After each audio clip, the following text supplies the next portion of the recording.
see one more time. Okay, just sure. Take a picture of this angle and send it to me to make sure that it's good. Oh, you got two angles. Yeah. Okay.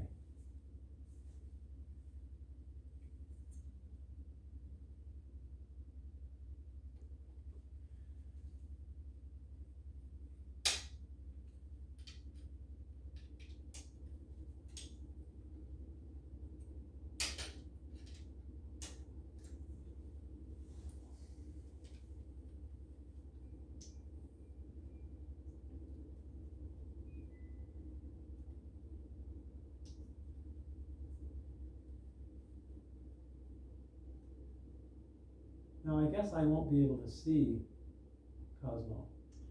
Well, so I'm gonna flip the computer screen around, Okay, and so you'll be able to look at him when he's talking. But yeah.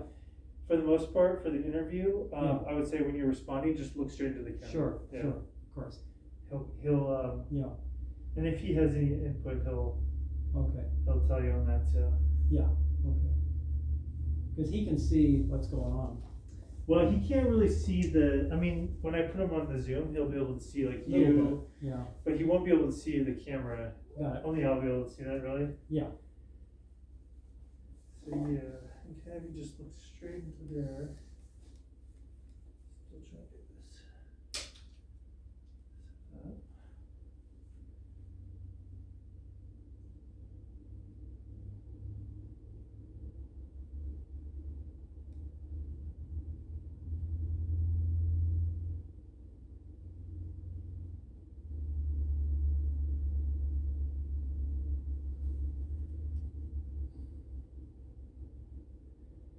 I'm just going to take a picture of this one and send it to him.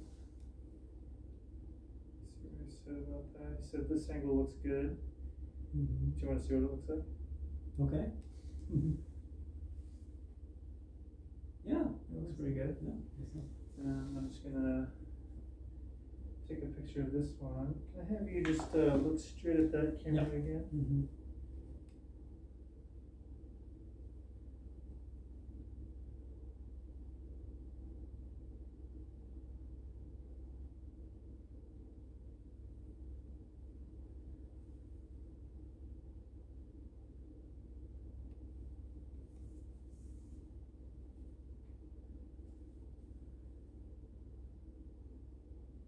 Send this angle to him, see what he says.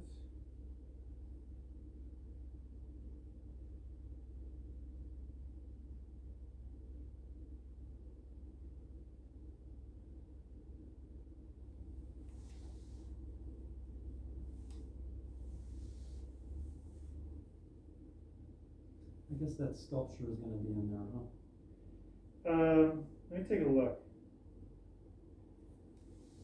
I don't want anything to kind of like overshadow or, people be concentrating on something else, Well, yes, the sculpture will be there. I don't think it's not distracting to me. You mind if I just move it out of the way? Yeah, it's okay. Yeah, sure.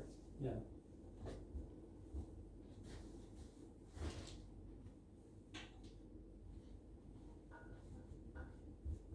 There we go.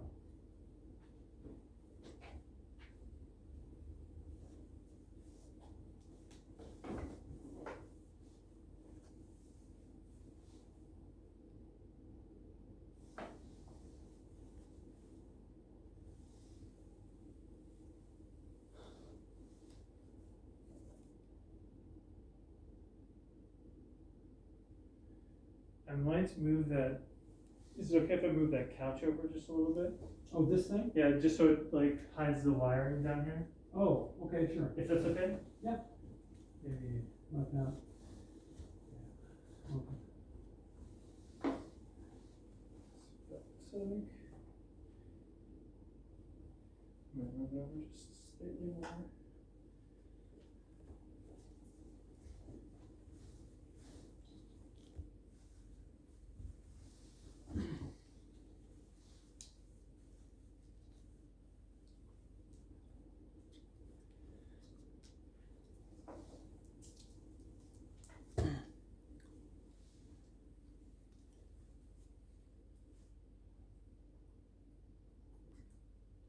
Awesome. Mhm.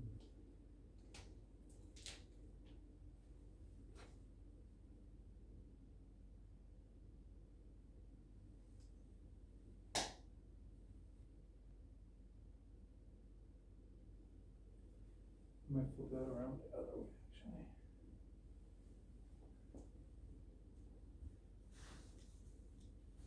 Let's see what that looks like.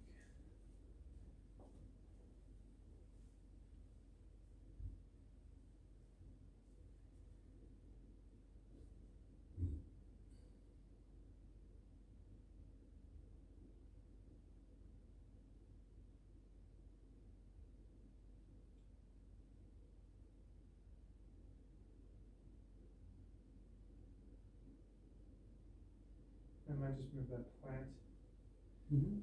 down Okay. here just to fill this space.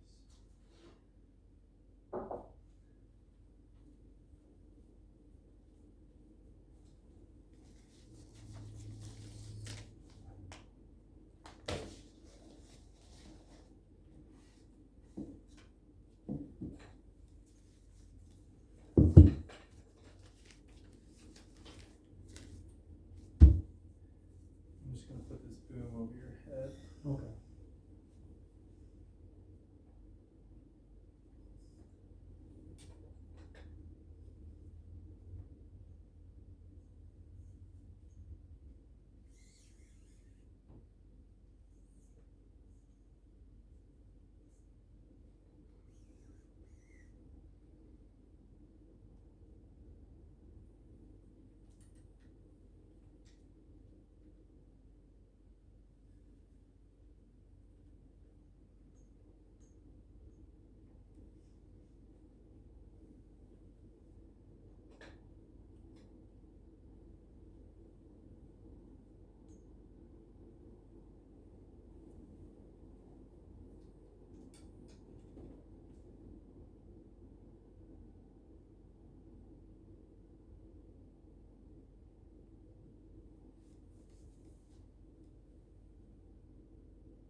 Do you think when you start talking, you're gonna be in that general area, like headroom wise? Yeah. Okay. So kind of keep it right here.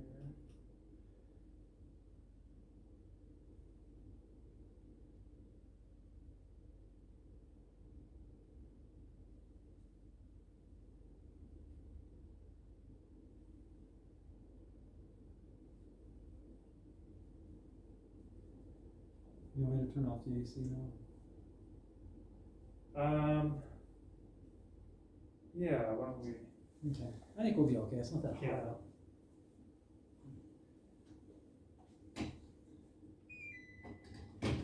And the fan is right behind you. Okay. You want to turn it off? And I'm gonna put a mic pack on you if that's okay. Sure. A lavalier microphone.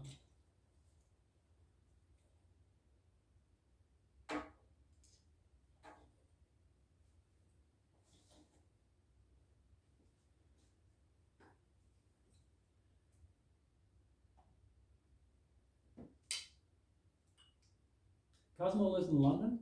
He does, yeah. Okay. As far as I know, he does. We used to live in London. Yeah, I've never been to London before. It's a big city. I'd like to go. I'd like to check it out sometime. A lot of cultural events and things, multi-cultural things. I'm from Seattle originally, so I can imagine the weather is kind of similar. Yeah. Yeah. Damp, Yeah. drizzly for Seattle's better the though, first of the year. because in England it gets cold and wet in the wintertime, so like Yeah. not nice. Yeah. The springs and summer though are really nice. Doesn't get very hot usually. Rain cools things off.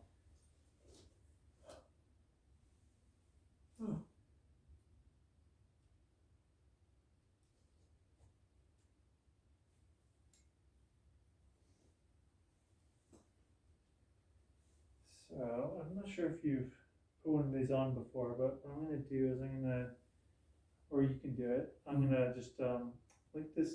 Have you put this on the back of your belt there? Belt, okay. And then I'm gonna give you some tape, and if it's okay, let me see. Maybe I can Put it over my beard here, or? yeah, maybe I can attach it. If I have you string it up to your shirt, and then I'll Okay. just kind of tape it to your Up here. collar, if that works. Okay, yeah. For you, so yeah. Okay, so I'll let let's you see do that. then. So the back like this. Yeah, and make sure the wire is up, like goes up to your shirt, so we can Okay. hide it.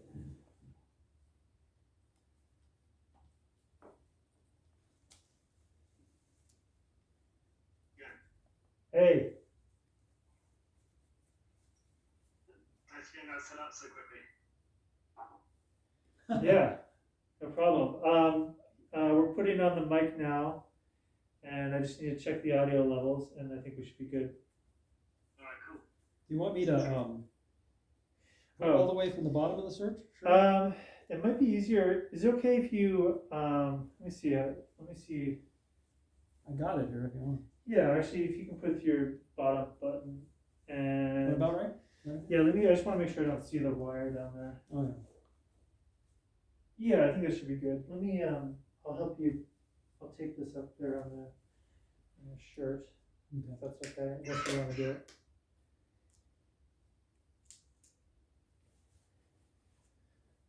This button here, that's the other. Oh, yeah. Okay. So I'm going to just grab this mic. Yeah, Sure. sure. Tape it up on there. Okay.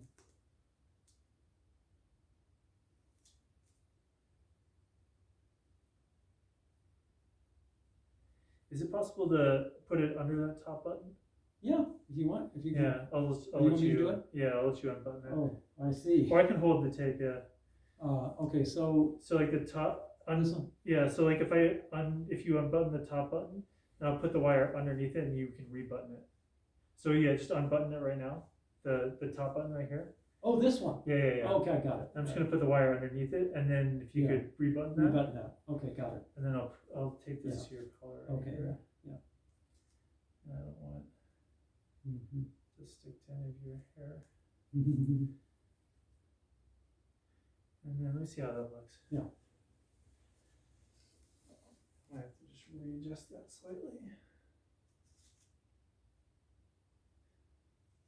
How does it feel if I just tape it a little bit onto your skin, like right there? Yeah, that's okay. Let me see what that.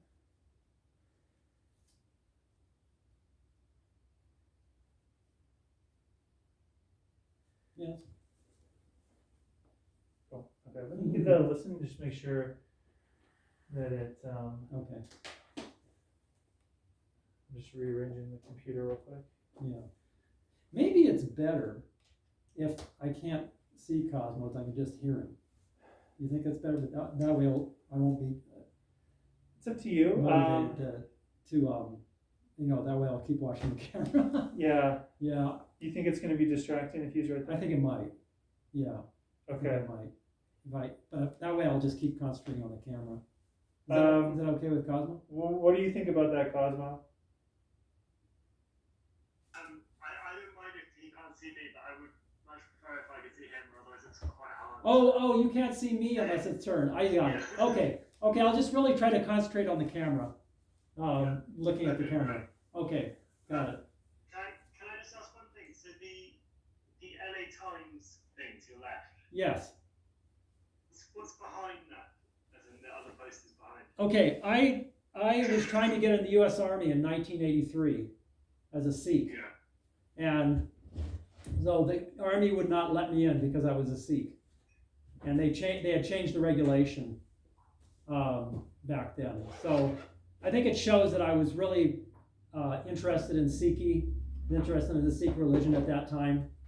And these are kind of props. I'm just, if we could move the LA Times headlines out of the shop, just because I'm worried just in case, because we'll have to get permission from.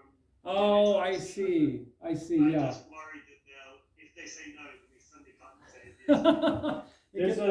There's a poster in back of that could be good, right? Let's see. let's see what else we got.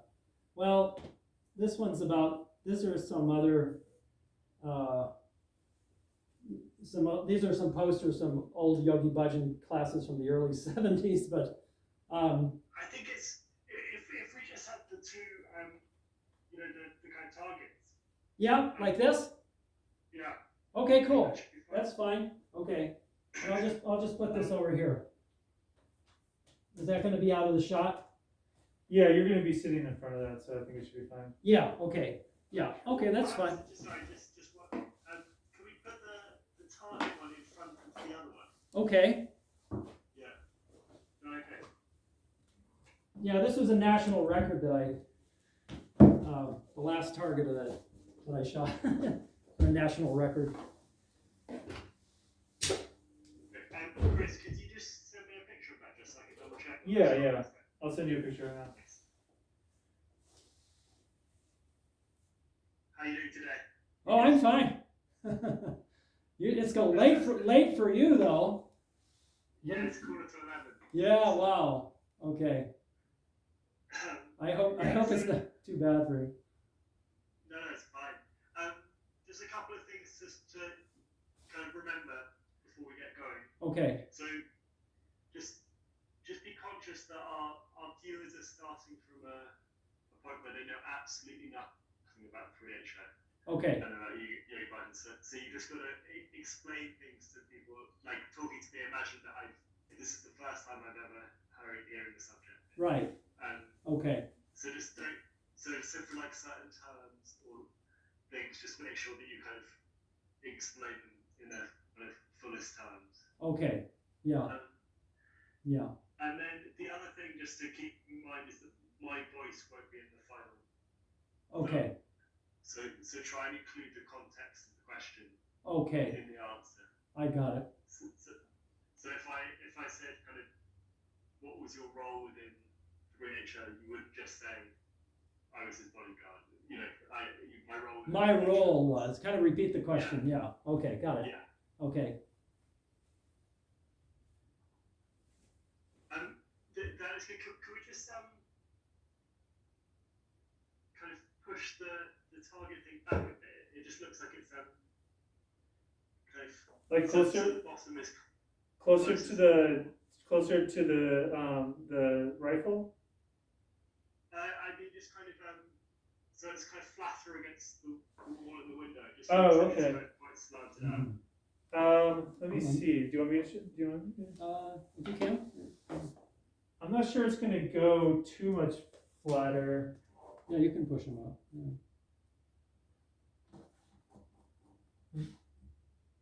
Oh, is there something else back there? There's a couple other things back there. You can take them out if you want. Let me see. I pushed it up like an inch.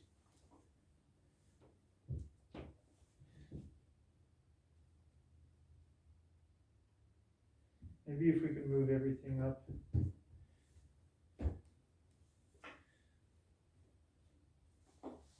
I just don't want to fall over it. We can move that stuff out from the back if that helps. But I don't think it's going to help you. Yeah, that's flat. Let's see how that looks. I'll send you a picture of that. Cool, thank you. Is it raining there as usual in the UK?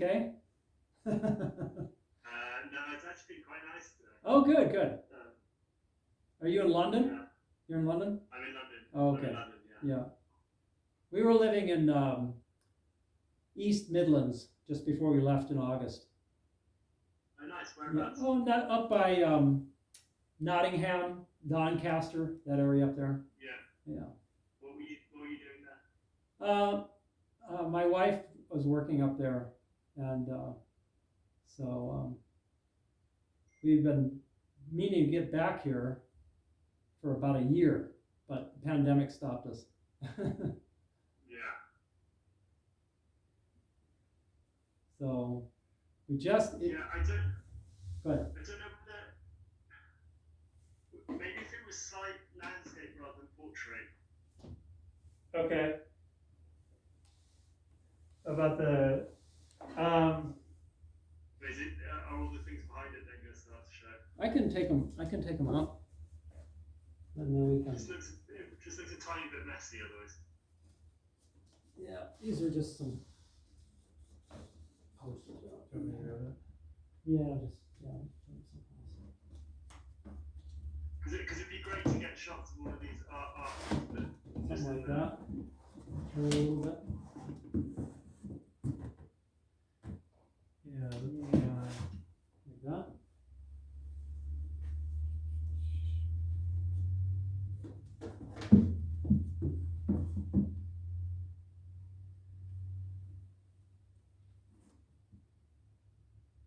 see how that looks.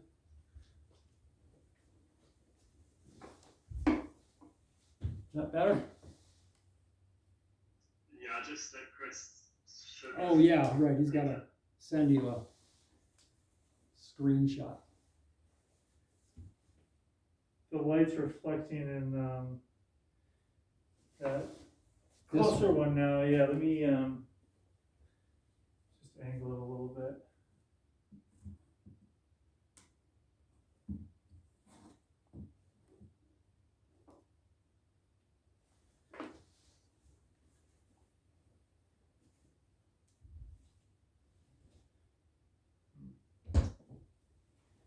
Yeah, no, we're getting some reflection in that one.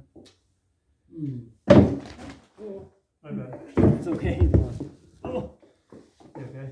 Yeah.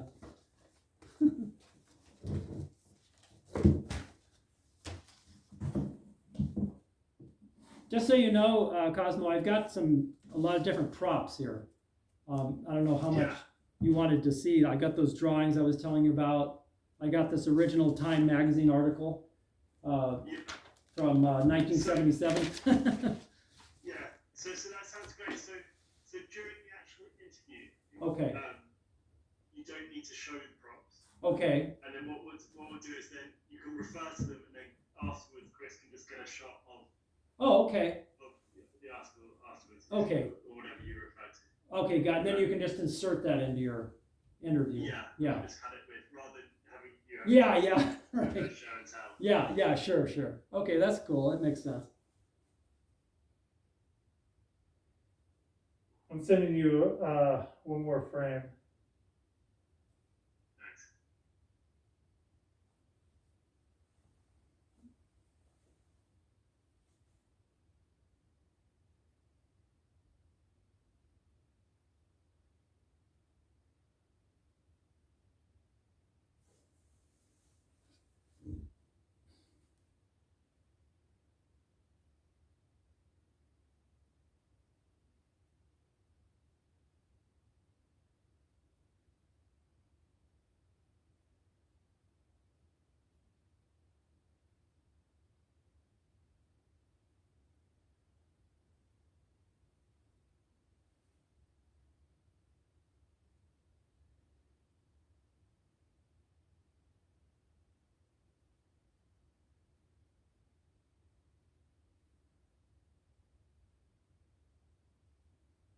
Have you sent it? No, sorry, I had to retake it.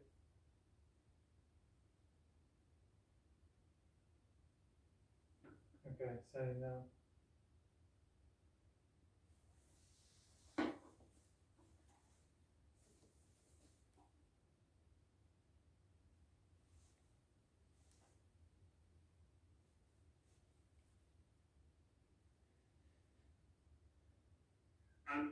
I zoomed out a little bit. I don't know if you want me to go tiny bit tighter. Sorry, one last request is just to move the frames behind his right shoulder that are just up against the wall that we can't see.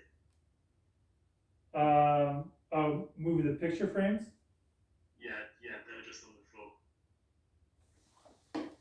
Just so they're out. Oh, those canvas pictures. Yeah, I can move those. Yeah.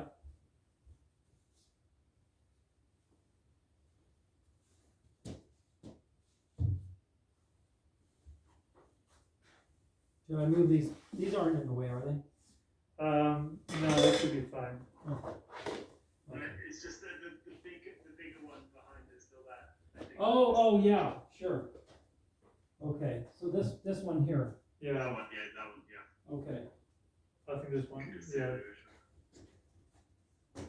Yeah, we're just getting kind of moved in, so we we didn't get everything up.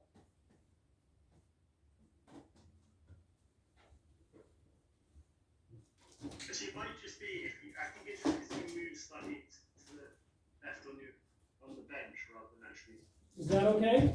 I'll probably see that. I wonder, do you think we can move that into the kitchen? The picture. Yeah, just Yeah. like the large picture frame. Yeah, sure. Yeah.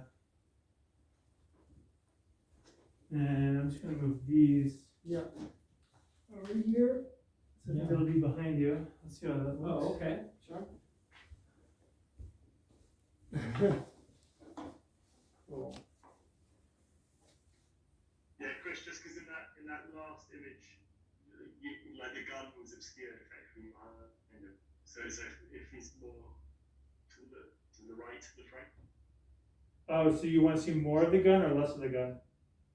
more of the gun. So if you see in the not the last shot, Yeah. you said maybe the one before, you see how you see most of the Yeah, gun, let's see what that looks like. rather than the most recent one, then you see it's blocking it. I gotcha.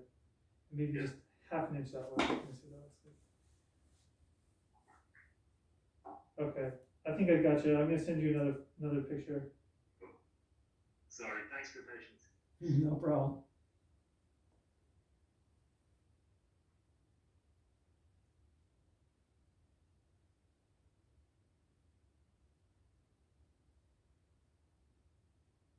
Yeah, so we'll take it slowly. Like just so you got an idea about the kind of questions, Okay. kind of what kind of order. Okay. I'll kind of start with just kind of how you kind of joined and a bit about what your kind of life was before. Okay. Which we don't need to go into much detail about, but it was more like the kind of process of kind of becoming a follower of Yogi Bhajan. Yeah. Then some about what kind of general life was like within 3HR. Mm-hmm. Then some about what your kind of job responsibilities were. Okay. A couple of questions about religion. And then some questions about the different allegations Okay. against the community and against Yogi Bhajan. And then your response to those, what you've done since and why you kind of left. And a bit about your book, for example. Yes. And then kind of what do you do today? What do you see the future of the retro bit? Okay.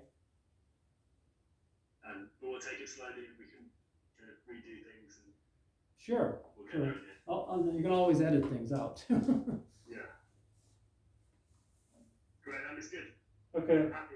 Let me just reframe the second one just because we moved around a sec, so it'll take just 1 sec. But we're pretty much good to go.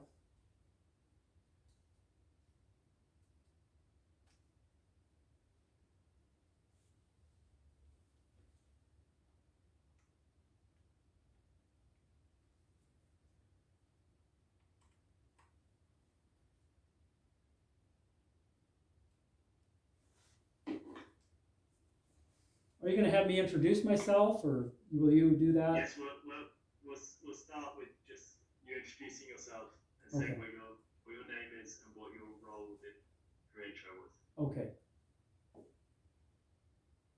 Maybe just look straight into that lens for a sec.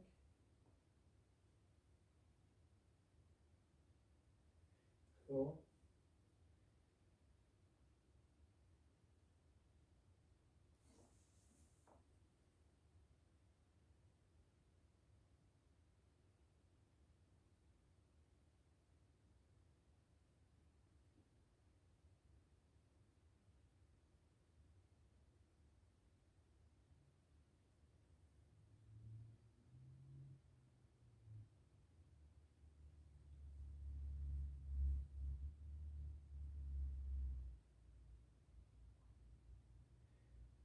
Just sending you the second angle real quick. Sure, thanks.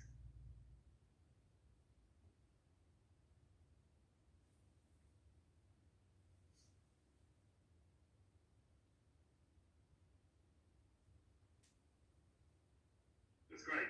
Cool. All right. Let me just get situated here.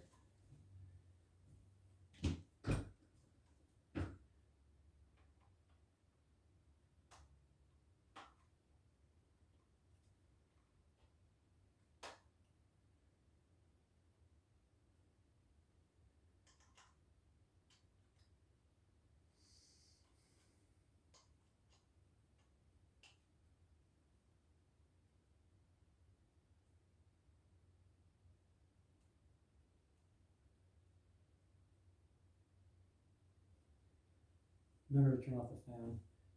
Oh, yeah. I can hear it now, actually. A little bit. Yeah, I'll do that right now. Yeah. It's this one right here? No, it's just the, This one? There you go. Okay, cool. Just, there you go.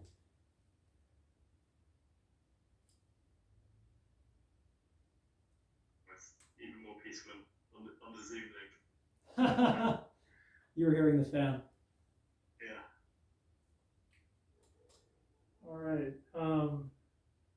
Could I just have you talk about what you had for breakfast this morning, or? Oh, what I have for breakfast? I had a banana, some granola, turmeric ginger granola to be exact, and I put some almond milk in there. You know, nice vegan breakfast. Nice.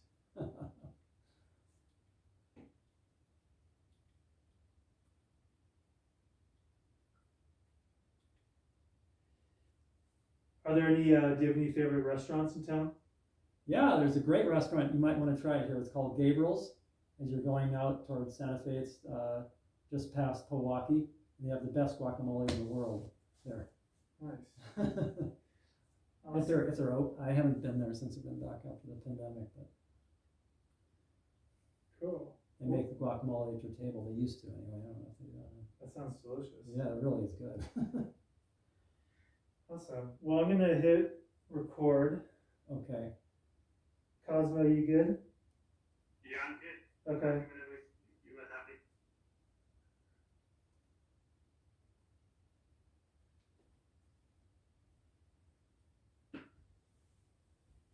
Cool. Are we going to do a sync clap, or are we good to go? Yes, I'll let you know when I'm rolling. I'm just, Yeah, cool.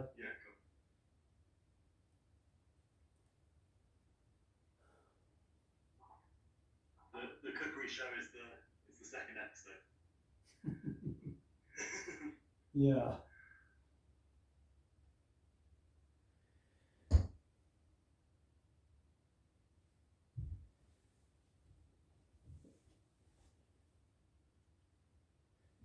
all right, speeding on both cameras.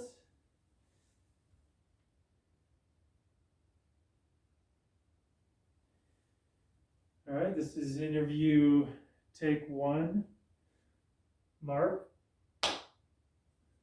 And just gonna get situated and I'll let you know when I'm ready.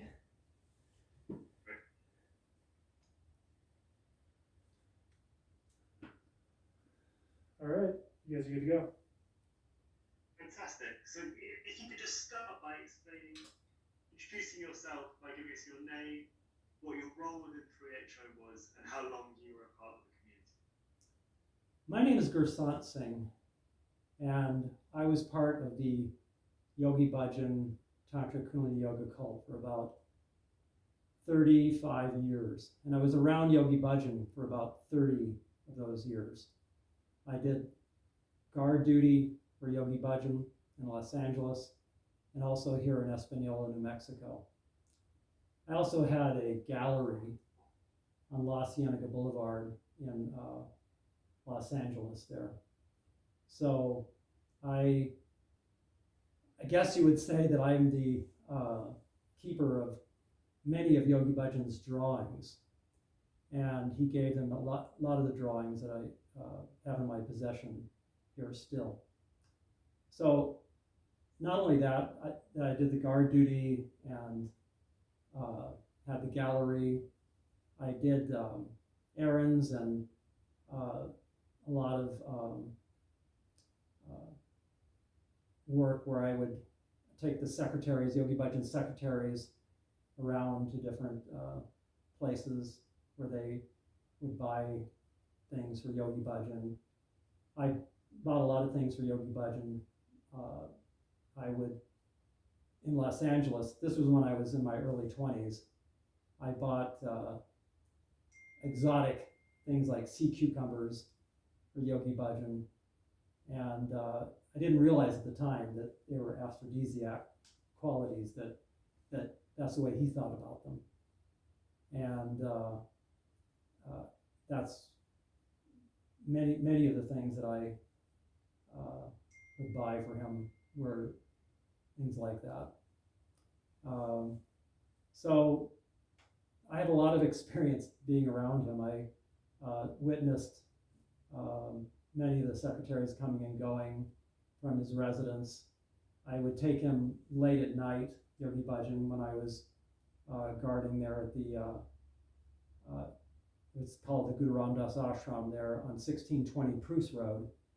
And I would take him in the middle of the night up to different residences of the secretaries on Pruce Road.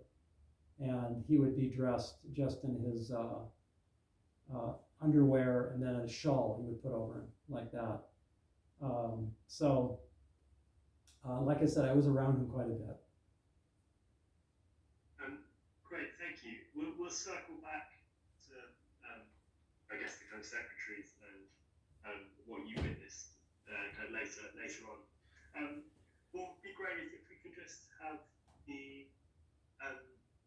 sort of slight stumble when you said you helped kind of transport the secretaries around. If we could just get that sentence one more time, that would be sure. Great.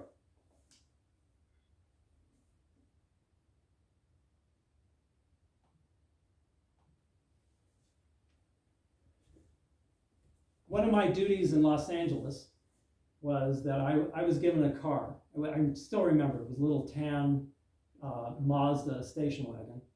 And I would take the secretaries on errands, pick up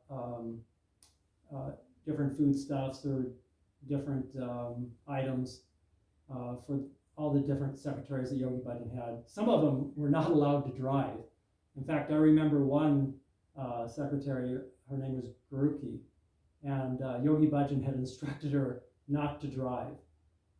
And he said it was some kind of karma that she had where she couldn't drive. So I pretty much took her everywhere. And then I also took Yogi Bhajan's wife in her Jeep car, Putty, we commonly called her BBG.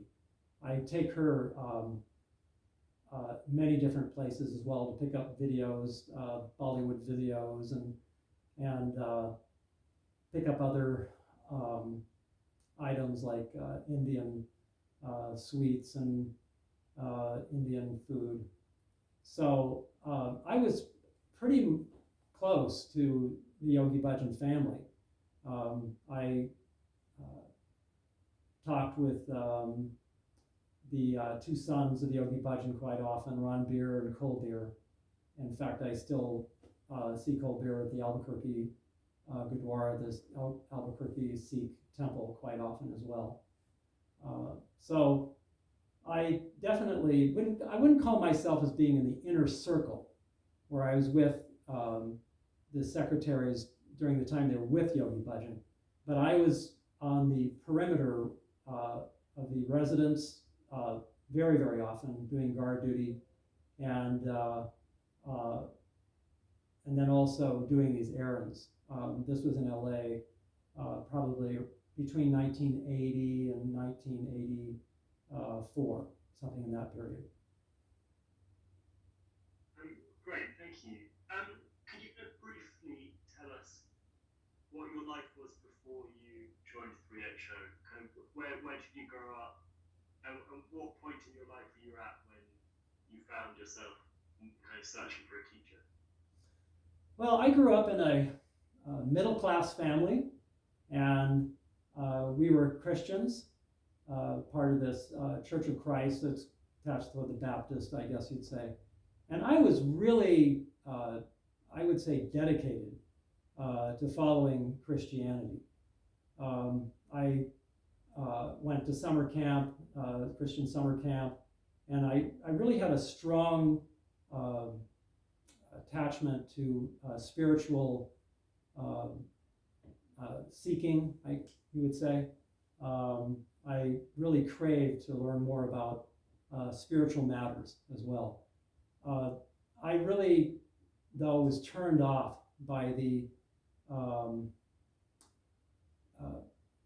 guess you'd say, the leaders in the Christian community. They seemed to be interested mostly in materialistic gain, and I was also really turned off. I remember we had a youth minister when I was in Christian church who ran away with one of the teenage youth that was part of the church there. That really turned me off because I saw a lot of hypocrisy, we'll say, in the Christian church. And so I also saw inconsistencies in the doctrinal teachings of Christianity. It just didn't make a whole lot of sense about the history of Jesus and the so-called miracles that they professed and performed. There was no history of that or anything. So I was definitely searching for a spiritual path, if you will, and happened to be at the University of Oregon. This was around 1977. Started taking Kundalini yoga classes from a Dr. Sakrapal Singh. He was teaching there in the physical education department there at the University of Oregon.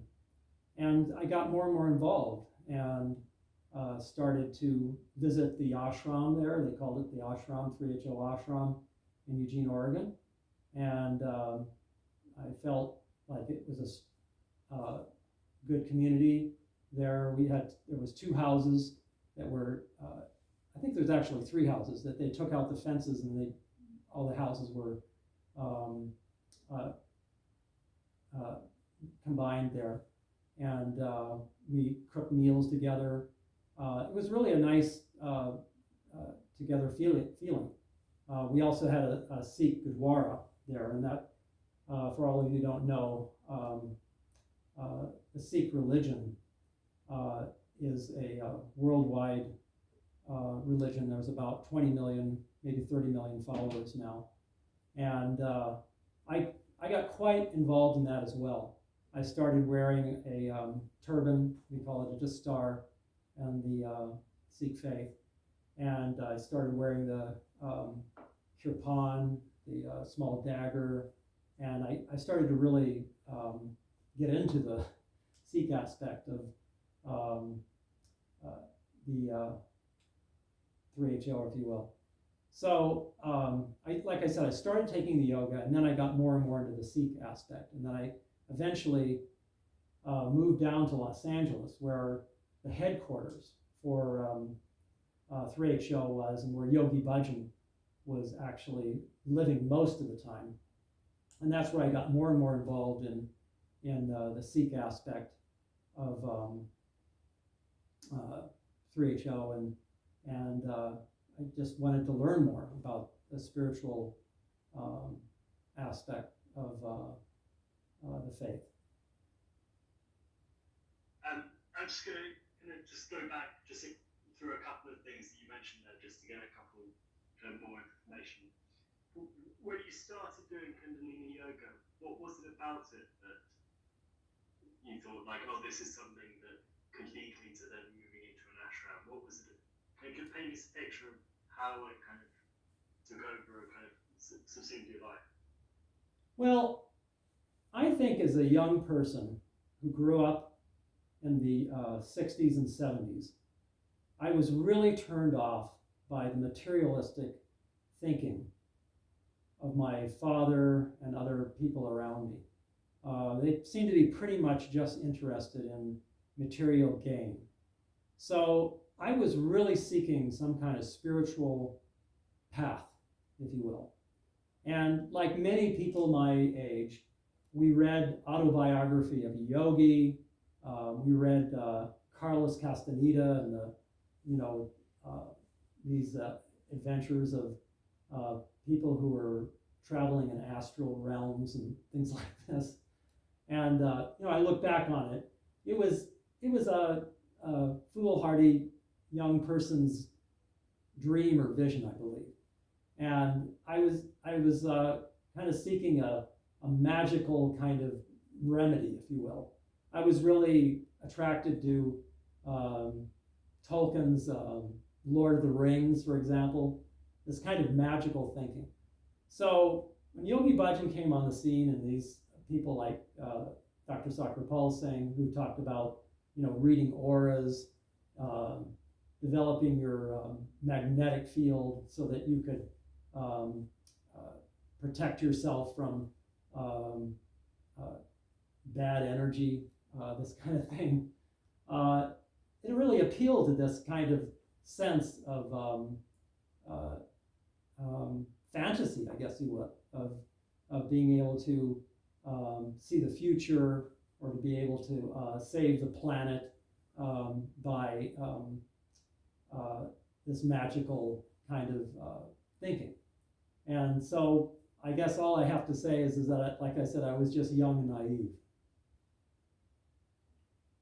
But like the actual yoga itself, like being in a room with those other people, was that an experience that you found incredibly enlightening? Was it something that, or was it kind of more of a gradual process? I found doing yoga to be a somewhat high experience, if you will. I never really took drugs, so I'm not really, I can't really talk about that experience. I know many of the people in 3HO had taken LSD or taken other kind of hallucinogenic drugs, but I never did. So I can't talk to how that is different than the yoga. But I got some kind of little bit of high experience, especially when you're doing breath of fire. But I was a runner all of my life, and I did cross-country running and did long-distance running.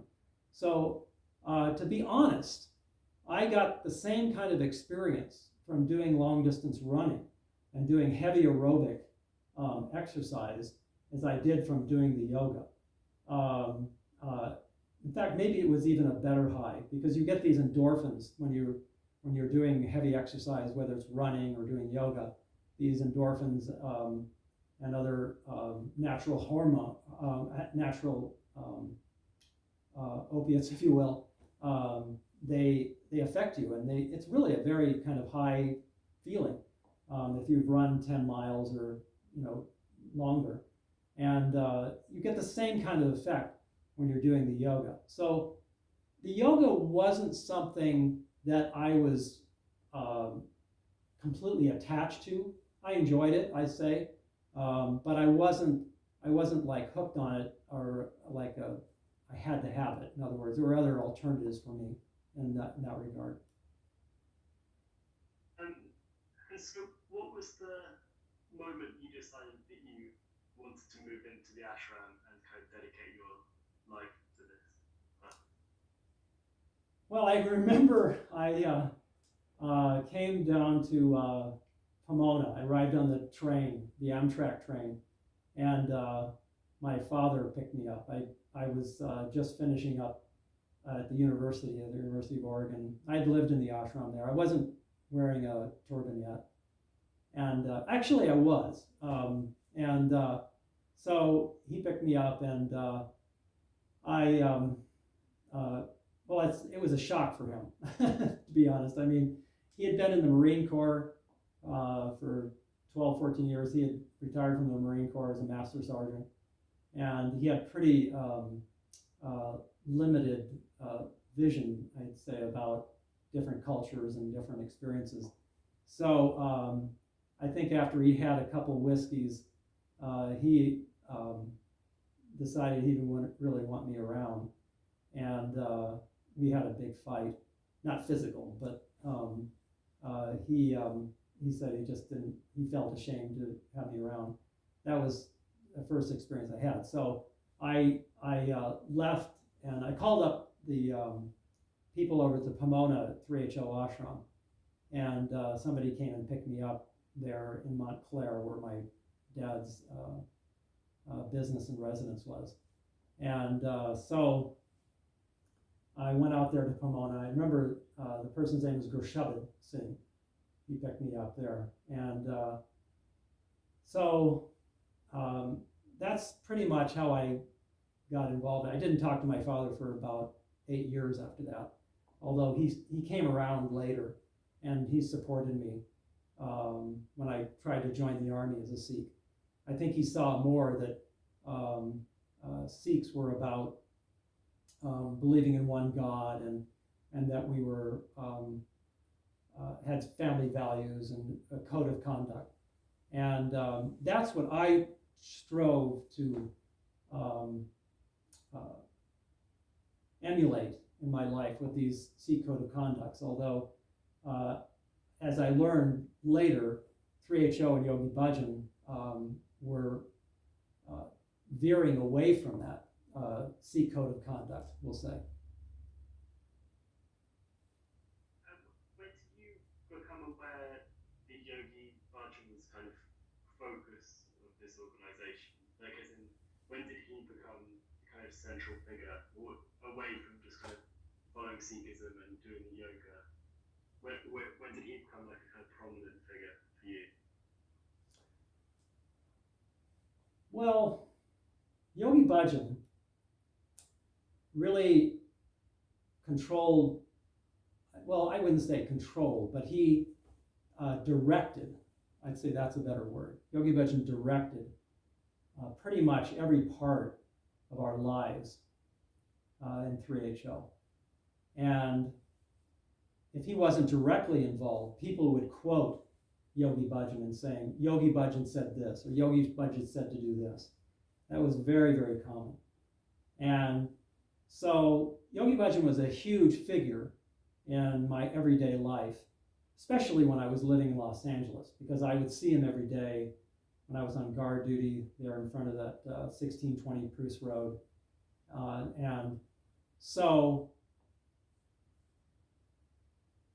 it was a really like a big daddy, I guess you might say, figure. And there was no criticism of Yogi Bhajan that was allowed.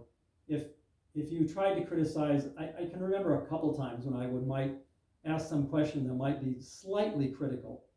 I remember asking this Guruki about something, and it was just really frowned upon. And so you just didn't ask any critical kind of questions. Why Yogi Bhajan hit this person, or why Yogi Bhajan, I remember witnessing him kicking somebody who was, he had some mental health problems. And I was there in the Guru Ramdas ashram doing this guarding. And so the young man was lying on the ground, and Yogi Bhajan came in and just violently started to kick him all around the floor, and he was kind of scrambling around trying to get out of his way. So when I asked somebody about that, they said, oh, Yogi Bhajan's trying to eliminate his karma, something like this. So you just didn't really ask critical questions. If you have a picture of a organization that is a cult like this, you have family and friends that you have known for years, and there's a real fear that you might lose that if you start to question things and you start to think for yourself, in other words. If you went too far with critical questions about Yogi Bhajan, would you be kicked out of the community? One couple things come to mind. I was also not in charge of, but I also had a duty of taking Sikhs that would come from India, traditional Punjabi Sikhs that would come from India. And I would take them, I was directed by Yogi Bhajan to take them to Universal Studios and Disneyland, okay? And this was to entertain them and to show them a good time. And that was Yogi Bhajan's view. So I remember one instance where these Sikhs from India came. They were not professional, but they were ragis, we called them, and they played Gurbani Kirtan with harmonium, and they sang Gurbani Kirtan. So, of course, I was instructed to take them to Disneyland and Universal Studios. So when I met with the ragis, they told me that they wanted to go visit the different Sikh temples in the Los Angeles area. And I said, great, okay, that sounds good to me. I hate going to Disneyland and Universal Studios. I always hated it. So let's go, So we visited, I'd say maybe a half a dozen that day. We went to different Sikh temples, and at that time during the early 80s, that would have been, there weren't really many Sikh temples per se. Most of the time, traditional Punjabi Sikhs were hosting the Sikh temples inside their houses. So we visited many different residences, and I got to enjoy a lot of Gurbani Kirtan and visit with the Punjabis, which I rarely was able to do. Yogi Bhajan just didn't want us to associate with other traditional Sikhs. So when I got back, I just was chewed out by Yogi Bhajan. I can remember he just yelled and yelled at me. He said, "Why did you take them all to these, these different Sikh temples and houses?" I said, "Sir, it sounded like a really logical thing to do, because they're Sikhs and I'm a Sikh, and we wanted to go visit these Sikh temples and enjoy the Gurbani Kirtan." And he just wouldn't hear any of it. So I think what he had in mind was he wanted to pacify these Sikhs from India, and he wanted to keep us away from the other Sikhs that were traditional Sikhs of Punjabi origin, because he just didn't want us to associate with them. That's my take on it now at this point. So to answer the question about if you criticize things, it was just impossible to criticize Yogi Bhajan. There were other instances I can tell you when Yogi Bhajan would call me up on the phone and say something, and I would try to say something that would be just a little bit critical, and he would say, "Don't try to teach me like that." And one time he just hung up on me, I remember, and I was starting to get a little bit more savvy, if you will. That was towards the end of the 1990s, I would say, so I started to really realize that that there was the emperor here was wearing no clothes. I guess that's the best way to say it. Can you describe to us the first time you met Yogi Bhajan and what it was like to be in his presence at that time when you first kind of joined the community? First time I met Yogi Bhajan was in Eugene, Oregon, and he just it was actually during a break of this tantric yoga that he taught. He would travel around every weekend. So I went up to ask him about what gem would be good for me, because at the time, of course, I was involved in this kind of magical thinking that stones, gemstones carried this magical energy that would go through your body if you had the right one, and it would give you prosperity or health or whatever you were searching for. So I just went up to him after the break, and he asked me what I wanted, and I put my hand out, and he immediately just slapped my hand away. I didn't really quite understand it. So that was the first time I met him. And there were many, many interactions I had with him. I remember I was in Anchorage, Alaska. It was the middle of the winter. That's when he gave me my spiritual name. And I've changed it since then. He gave me the name Guru, Guru, and then Sant, 2 words, Singh Khalsa. So I found out later that it's really an abomination to use that particular grouping of words. You're putting a title basically in front of your word. You're putting Guru and then Sant. So the way that the traditional Sikhs use the name is Guru Sant, Gursant, and then Singh.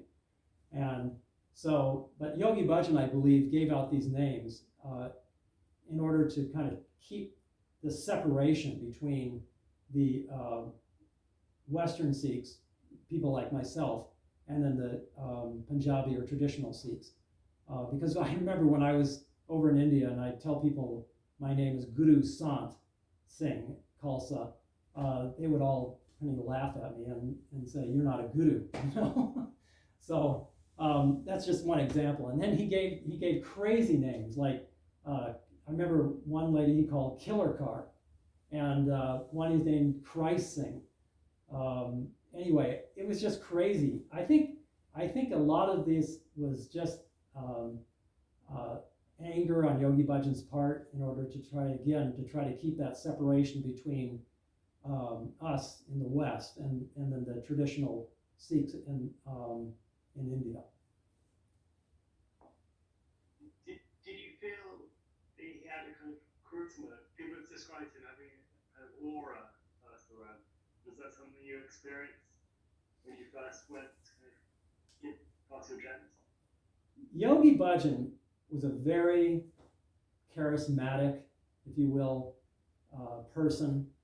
He was 6 foot, over 6 foot tall, big, physically, very intimidating, put it that way. And he showed no qualms about using intimidation on people. And you can well imagine that people who were half of his age would just feel completely intimidated by his presence. And, call it some yogic power, I don't know. I don't think it's that. I think it's more that he had a real sense of manipulating people, a real way of manipulating people. After all, he was a customs officer in India, and his job was to learn and to manipulate people and find out what they were smuggling and to pin them with crimes, basically. And customs officers in India are well known for taking tips, we'll say, bribes. So I'm sure Yogi Bhajan was involved in all of that. And so this personality of manipulation, this charismatic kind of powerful persona that he put forth, it was part of his whole persona, I guess, like that. And it was really tough to go up against him. I never really saw anybody go up against him, and I don't think he really put himself in situations where he could be attacked and not physically, but attacked from a argumentative standpoint, or verbally put down. He would not put himself in that kind of situation. Just going back to the kind of changing the name, Mm-hmm. It's talked about how you kind of had that argument with your dad. Did you feel that you were kind of process of kind of changing your name? You were leaving one family and kind of joining another. Was that the kind of process, or was it more kind of part of control by Yogi Bhajan in order to kind of, I guess, own people by changing different names? I changed my name probably partially out of rebellion, now that I look back at it, against my father and against some of the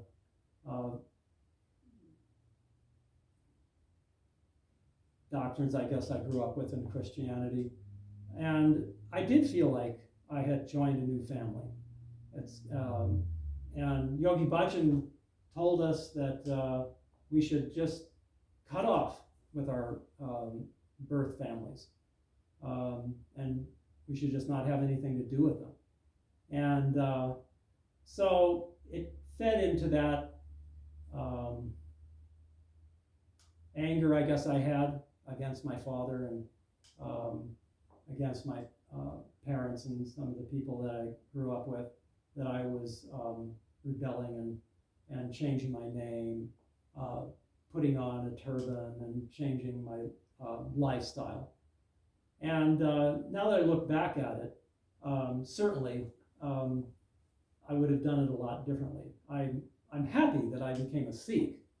I do have a lot of regrets about my time with Yogi Bhajan and the fact that I went along with so much of his complete nonsense and violations of the Sikh code of conduct. I'm really regretful of that I went along with it for so long. It was definitely a mistake. And if I had it to do over again, I definitely would have kept more in contact with my parents, my mother and father both. As it was, before they passed away, I was able to reconcile with both of them, and it was definitely a lot better than when I changed my name.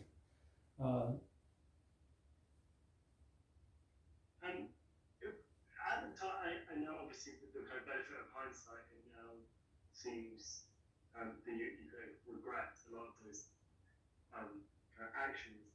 At the time, did you feel kind of optimistic and feel like you were kind of working to change the world for the better? Was it a kind of happy period in your life? Oh yeah, we had a idea, and Yogi Bhajan certainly promoted this idea, that we would change the world. We had songs that we sung, that the Khalsa will rule the world. And we had this fed into us every single day by Yogi Bhajan. We'd go to his lectures every single day in Los Angeles and then also here in Espanola. And he would feed us with this fantasy, if you will, that by doing these meditations that he gave, by doing all of these different mantras and mudras and tantras and all these things, that we would be able to change the world. And so that is a fantasy in our,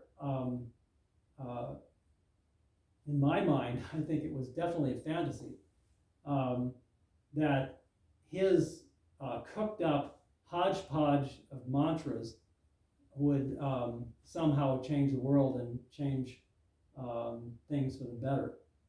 I now look back at it and see that all of these, nonsense, what he called kriyas, yoga kriyas and tantras and mantras, they were nothing but just nonsensical, flapping your arms in the wind and doing a lot of crazy stuff.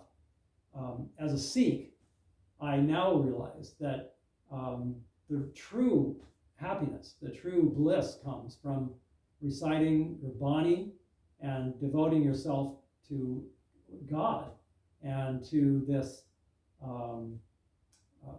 devotional service, rather than trying to manipulate things like Yogi Bhajan was doing, where every meditation, every mudra was to gain something, was to get prosperity or get health, this type of thing. And I learned later that this is what Yogi Bhajan taught was just the antithesis of Sikhi and the Sikh religion.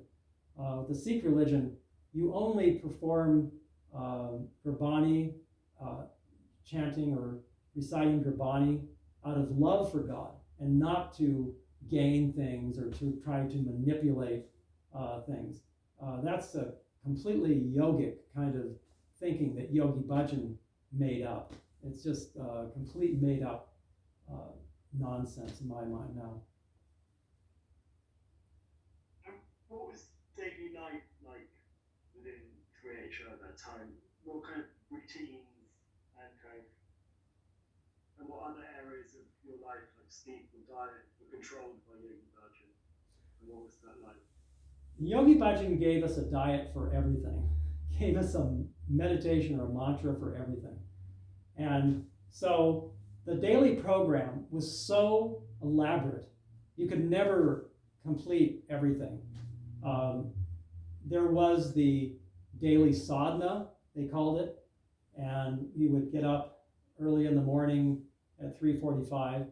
Now, this in itself is not a bad thing, I have to say. Sikhs get up early in the morning. This is part of the Sikh teachings, to get up early in the morning and take a cold bath and refresh yourself. This is in what they call the Amrit Vela, in the early morning, when there's not much activity going on. It's very quiet and silent, and it's a very, very great time to meditate. It's a very great time to recite scripture, to recite Gurbani, if you will. But Yogi Bhajan had us doing these crazy mantras and these crazy kriyas and Kundalini yoga exercises, and there was at least one Hindu mantra.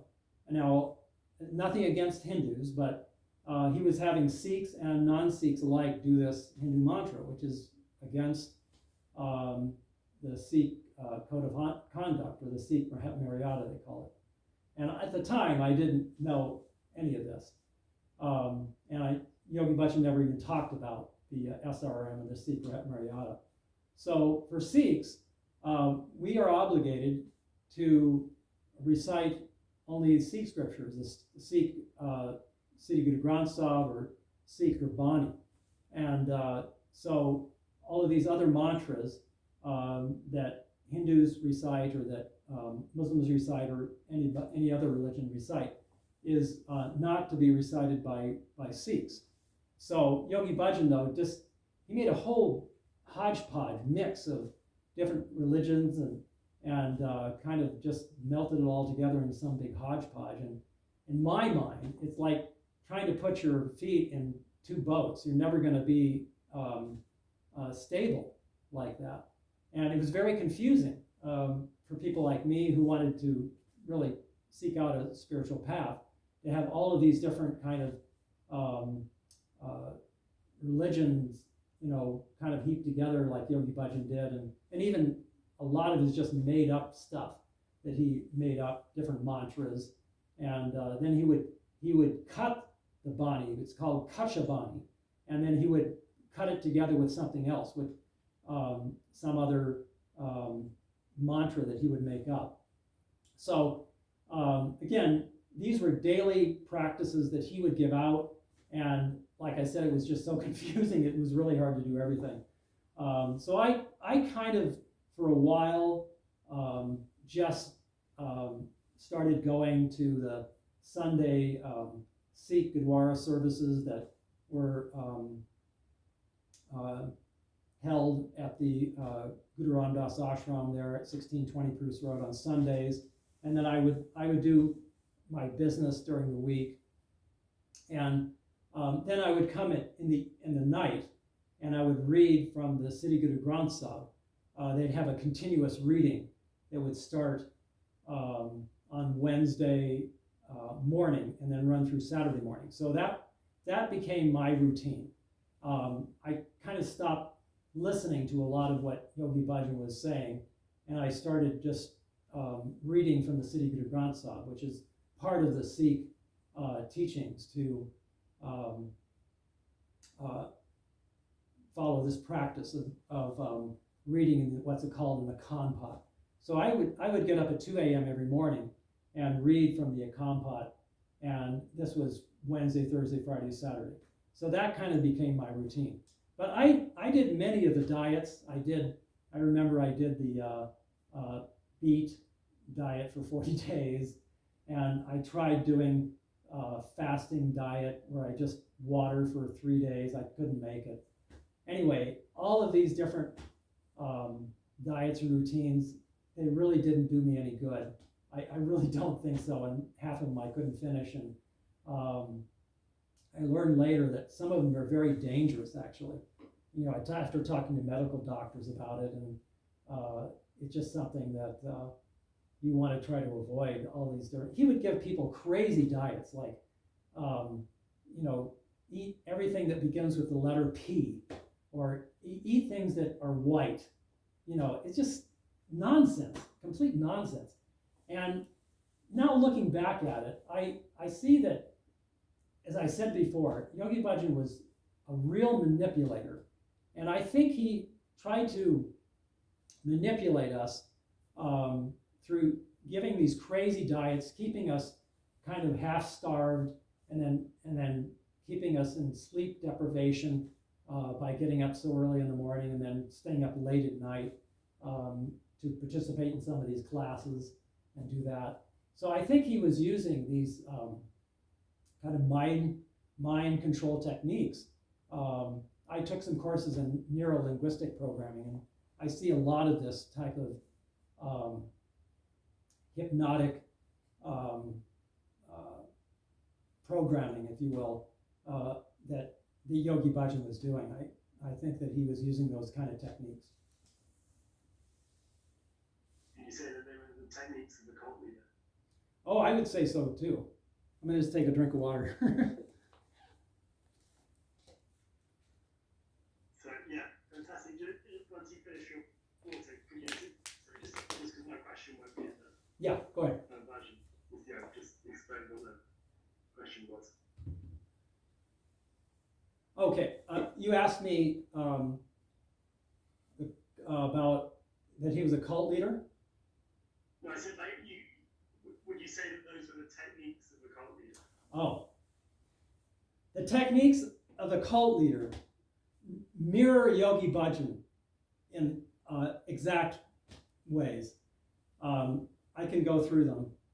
One is he's a charismatic leader. He controls people's lives. He uses these manipulative techniques to control and direct people in every area of their lives. You can't criticize anything that the cult leader does or says, otherwise you're just marginalized and ostracized from the group. These are all really strong indicators of a cult, and I believe now that this is how 3HO is run, and still to a certain extent is still run, was run by Yogi Bhajan, is still to a certain extent is still run like this. I've been on the outside now and working actively to expose these frauds and these lies, and I've been completely marginalized and ostracized by 3HO. We'll get to that in detail in a second. Yeah, sure. But, just to go back a stage, how popular was 3HO at that time? Like, how many people were members of the community? Were kind of living in LA? How many people kind of were there to follow Yogi Bhajan? In terms of numbers, 3HO I would say the people who are actually really involved in 3HO wore a turban, and they were actively involved in a daily practice, probably numbered at its height maybe 4,000 or 5,000. And the people in Los Angeles maybe numbered a few hundred, maybe 400. The image was a whole different matter. Because we wore white and we were so visible, people thought there were millions of us. And so I think it's really funny, if you will, that I run across people and they say, "Oh, there's thousands of you people." There was also the image in India that there were hundreds of thousands of followers of Yogi Bhajan. And I think this misconception, if you will, or deception, if you will, arose when Yogi Bhajan spoke at one of the festivals, one of the rock festivals. And they showed in the 3HO propaganda media how there were thousands of people out there. So the Sikhs in India got these pictures, and I think that they thought, or they wanted to think, that there were thousands and thousands of followers of Yogi, hundreds of thousands of followers that Yogi Bhajan was bringing into the Sikh religion, which was a complete deception. Yogi Bhajan, of course, let this deception flourish. And even to this day, I run into many Sikhs who, traditional Sikhs will say from the Punjab, who say, oh, Yogi Bhajan did such a great job in bringing, these Western people to Sikhi, and there's thousands of you and things like this. And I just have to say that to this person who tells me this type of thing, that it's not true. People are now taking off the stars, as we call them, their turbans, and say they don't want to follow anything Yogi Bhajan did.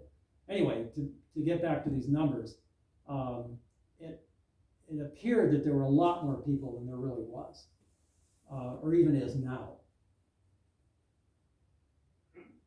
How much kind of money was flowing through the organisation at that time? Can you give us an idea of the kind of businesses that were kind of working at that time, but also where that money that was being made was going within the community?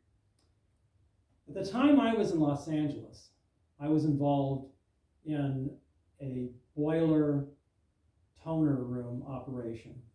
It's a telemarketing operation where you call up people and basically say or imply that you're their normal supplier, and their shipment of toner is on its way. And so I was involved in that. It was called GRD Enterprises. And this Hari Jivan Singh, who actually lives over here in Espanola, he was in charge of it. Of course, Yogi Bhajan directed everything. And Yogi Bhajan would periodically come into the telemarketing room and assure us that there was no karma on the telephone. So it's really laughable, I think about it now. But back then, it was the whole goal was to make money and to support this effort of Yogi Bhajan, and to fund all of Yogi Bhajan's goals, if you will, to promote this tantric Kundalini yoga. And the way it was put to us was to support, to save the world, I guess, with all of these crazy mantras and all of this. So we were encouraged just to basically say anything, even things that were kind of gray in terms of legal terms, and just to get the money to come in and to support all of these Yogi Bhajan enterprises or organizations. So that was back in the 1980s, and I saw that as probably the most money generating operation at that time. There was other accounts of people who were charged with drug smuggling, arms smuggling, and I was not involved in that, and I didn't have any close contacts with people who were involved in it. That was mainly on the East Coast. I did hear about it. And this Guru Jot Singh was arrested and charged. He was the right-hand man of Yogi Bhajan. I didn't really know him very well. And this Hari Jivan was eventually charged with, in a field of schemes, as part of selling overpriced gemstones to elderly people, and he sold them to them as investments, and then promised to buy them back, and when it came time to buy them back, they didn't. I had left Los Angeles at that point when they started to get into selling gems. But their whole operation was shut down, and he had to sign some kind of agreement saying that he would never be involved in telemarketing again. And he moved over here to Espanola, I think just to get away from it all. So then there was another Hari Jivan that was involved in this toner selling operation. and he became known as the Toner Bandit. And his name is spelled just slightly differently than this Hari Jivan that was charged with the gem frauds. But he's still in Los Angeles, this Hari Jivan. We used to call him Hari Jivan Jr. because he was just younger than the other Hari Jivan. I worked quite closely with him, and I really regret doing these things, but at the time, it was sold to us that we were doing this to help Yogi Bhajan, and I literally gave Yogi Bhajan thousands and thousands of dollars in cash. I remember giving him envelopes full of cash, and he would take it, and then he would say, "Oh, well, put it by my altar," and he'd pretend that he was meditating on it. And so I don't know where this money went to. I know one time he told me that he was going to go to refugees, but I have no way of proving where that was going to go. I do know for a fact that we went to many gem shows, and Yogi Bhajan would have people buy things for him. It was considered a great blessing, if you will, to be able to purchase things for Yogi Bhajan as gifts. So I remember we were at one of the kiosks in this gem show in Los Angeles, and Yogi Bhajan said to me, he said, buy this chess set. It was an ivory chess set. So ivory was just about to become illegal to buy. And so I didn't have a lot of money, but I had an American Express card. So I put it on that. I remember it was $1,250, and it was really money I didn't have. But anyway, he talked me into buying it for him. And so I imagine it's still over here at the ranch. It's one of the things that I want to see these people who are in charge of all this do, is to destroy all this ivory. Because I know he bought lots and lots of ivory, and he had lots of other people buy ivory for him just before it became illegal to buy. So in terms of where the money went, I think a lot of the money went towards buying extravagant gifts for Yogi Bhajan. Yogi Bhajan wore huge gemstones and huge necklaces. I remember when I was on duty, I took this Shakti Parwakar was her name. She was one of the secretaries. And her job was to, every week, get the jewels and the stones lined up that Yogi Bhajan would wear during the week. And so he had stones for every day of the week, different energies, you would call, like for Jupiter or Saturn or different things like that. And by the way, this is completely forbidden in the Sikh religion to wear gemstones for energy, because we believe as Sikhs that everything comes from God, and you don't need all these astrological or occult, mystical things to bring you closer to God. So we went to the bank to get these gemstones, because Yogi Bhajan had all these safe deposit boxes there at the Wells Fargo Bank on Wilshire Boulevard, I remember. And so we opened those safe deposit boxes, and I couldn't believe how many gemstones there were, and huge rubies and diamonds and emeralds and sapphires, just gigantic things. My eyes just popped out of my head. It was just amazing. So I know that a lot of the money went towards these expensive gems. And Hari Jivan, this gem guy, he would buy lots of gems and watches, expensive Rolex watches for Yogi Bhajan all the time at this Jerry's in Beverly Hills.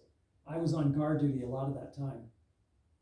So I really saw and witnessed them, buying and selling and trading all these different gemstones and watches and things up there at Jerry's. It was on Beverly Drive in Beverly Hills. That was brilliant, thank you.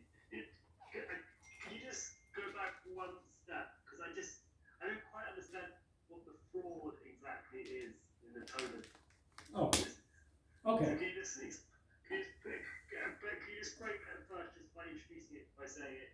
I was working for a 3HO business, just so that's Okay. clear. It was like a business link. I was working for a 3HO business. It was called GRD Enterprises, and it was a toner boiler room, they call it. It's a telemarketing boiler room where you call people and call like businesses, different businesses, doctor's offices or schools.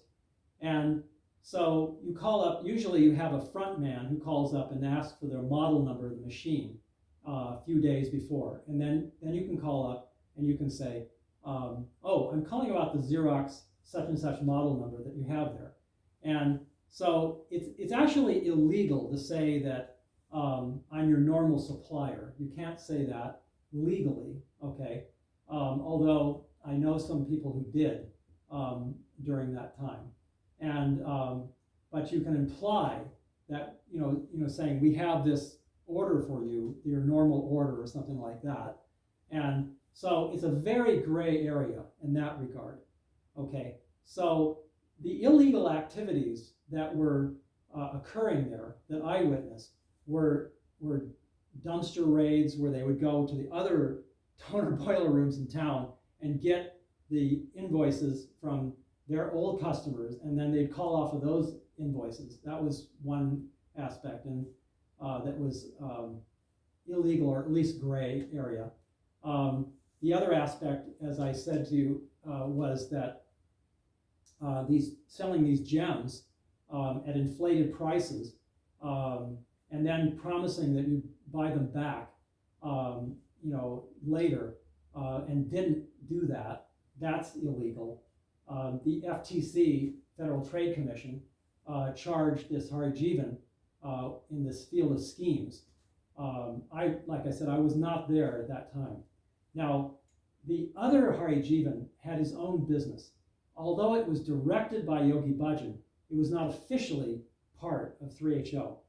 This was the Hari Jivan that was known as the Toner Bandit.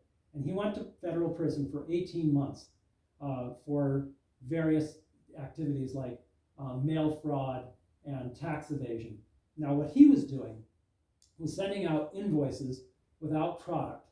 So in the accounting of that time, I'm sure probably businesses have tightened it up now. If they get an invoice, a lot of times maybe as many as 5% of the people who receive an invoice, they'll just pay it. And they won't look to see that they got any product. Now that's clearly illegal. And so this Hari Jivan, like I said, went to prison. Now, he's still teaching in Los Angeles. And he's teaching all of these crazy mantras and mudras and things. And I don't believe he believes half of what he does. I think it's a reflection on his kind of con man, scheming kind of character, if you will, to try to manipulate these people into believing that they're doing something that is going to help them by doing these crazy mudras and mantras that Yogi Bhajan gave. Would it be fair to say that corruption was rife within 3HO and that it was dictated by Yogi Bhajan? Yes, corruption was rife in 3HO. There's no question about it, especially when Yogi Bhajan was around. Yogi Bhajan was involved in so much corruption, I cannot even go into all the details of it. I know he bribed, I know for a fact that he bribed officials in India many times. There was a young man who was arrested for smuggling guns into India, and he was arrested and put in jail in Delhi. And Yogi Bhajan bribed officials to get him out. There were definitely instances where Yogi Bhajan bribed this SGPC, which is the kind of the political wing of the Sikh authority in India. He bribed politicians there, gave them what they would call envelopes. Okay, the envelope contained a lot of cash, and not only that, he would bring these officials from India, and then entertain them, give them, parties and everything, and take them to Disneyland, Universal Studios, whatever they'd want, buy jewelry for them. And so I know for a fact, I talked to somebody who's very close to Yogi Bhajan, and in order for Yogi Bhajan to get one of these titles, it was called the Panth Ratan, which is a very high and esteemed award, if you will, in the Sikh religion. He bribed the Jethadar, one of the Jethadars, not the head Jethadar, but one of the Jethadars there, and gave gold to his wife and things like this in order to get this, esteemed award called the Panth Ratan. So I could go on and on about how Yogi Bhajan bribed people and how he infected other people like myself. I was involved in I was a real estate agent here in Espanola. This is a really good example. I was representing a very nice, humble Hispanic couple who were selling their mobile home that happened to be on a lot that was right next to Yogi Bhajan's ranch. So Yogi Bhajan sent this friend of his, who is a big timber magnate in Vancouver, over to view the house. And of course, as a real estate agent, I have a fiduciary responsibility to these Hispanic nice people who I represented. And so I showed this friend of Yogi Bhajan's around at the house, and he said, okay. But then he came back after I left and strong-armed these people, these nice people, would not leave until they signed this contract for a price much lower than what they were asking and what the house was worth. It was really despicable. I was really angry about it, and so I told this Swaran, that was his name, Swaran Singh, this guy from Vancouver, and I told him, I said, you're not going to get away with this, and then the Swaran Singh had Yogi Bhajan's chancellor, Guru Tarit, sue this nice Hispanic couple, and for breach of contract when we wouldn't complete the contract. We wouldn't go through with the purchase agreement because it was an outrageously low price, and Swaran had strong-armed these people into selling this property. Yogi Bhajan called me up and he said, why did you do that? We would have paid you off. We would have, given you money. I said, it's not about the money. It's about the honorable thing to do. I have a fiduciary responsibility to these people, And so that's how Yogi Bhajan was. He was I hate to say the word, but he was really manipulative. He was self-serving and never really thought about anybody else. That was my experience after I started to realize how he really was like. When did you first become aware that there was sexual abuse happening within the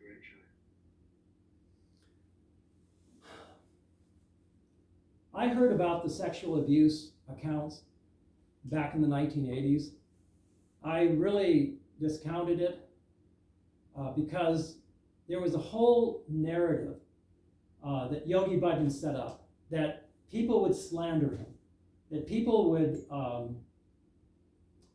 be disloyal, that they would attack him. So Yogi Bhajan set this up. It was just a perfect cult manipulation that he pulled off. And now that I look back at it. So I was aware of these accounts. Pamela Dyson, who's known then as Premka, had filed this lawsuit against Yogi Bhajan in 1986, I believe. And so there were others, this Kate, who had filed a lawsuit along with Pamela Dyson. And I had heard about these accounts. And I really didn't investigate them the way I should have. And all I can say is that Yogi Bhajan really had us under his spell, if you will, under this kind of manipulative hypnosis, if you would. I really think he used this neuro-linguistic programming hypnotize us into just following what he said, and he was so manipulative in setting this all up, this narrative that people would attack him, that people would be disloyal, and they would leave him, and that they would abuse him. So he set himself up as the abuser. So as time went on, I started to question him more and started to look deeper into what was really going on. You know, when I realized that both these Hari Jivans had been busted for criminal activities, and there was this Gurjot who was busted for drug smuggling, and there were others who were arrested for different crimes. And I just started to question things. That was probably around the mid-90s, I would say, when that started to happen. And so I started to read more on the internet as the internet came into its own, and that really was an eye-opener for me.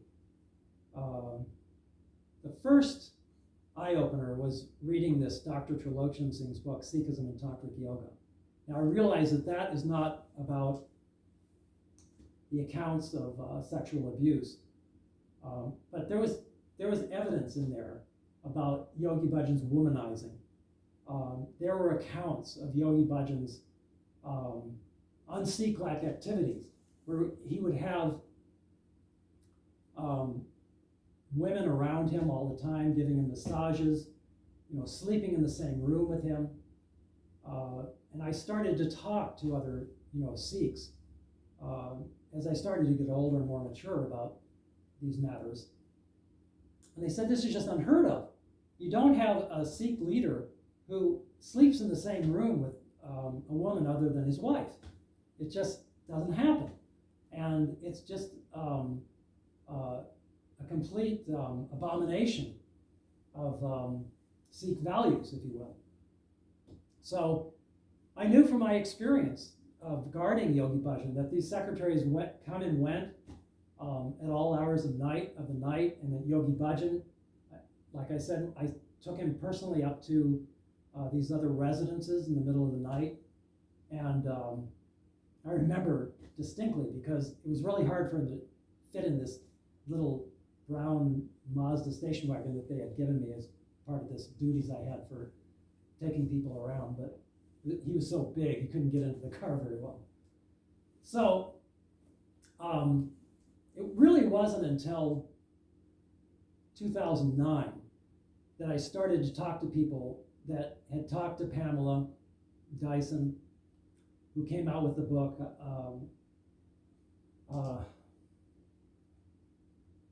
in 2020, which described a lot of her experiences with Yogi Bhajan. And I guess that was probably about 2011 or 2013 or so when I started to talk to people who knew Pamela and that knew others who were abused by Yogi Bhajan. So the stories had just, kept coming out, and I started to recognize the places that they were describing in these accounts. Like there was a particular residence where Yogi Bhajan had a room and where he spent a lot of his time. This Dr. Alan Weiss's house on Pruce Road, that's where Yogi Bhajan spent a lot of his time. And I did a lot of guard duty there. So the women would describe Dr. Allen's house. And because I'd been in there many times, I knew what it was like. I knew what the surroundings were like. And so I started to see the truth in their accounts. They couldn't be so detailed in their accounts if it was just made up. That's what I started to realize. And so, like I said, more and more of these accounts started to come out. And in the last year now, there's been many, many accounts of the sexual abuse and the horrendous abuse by Yogi Bhajan. And I feel so sorry for these women who've gone through this.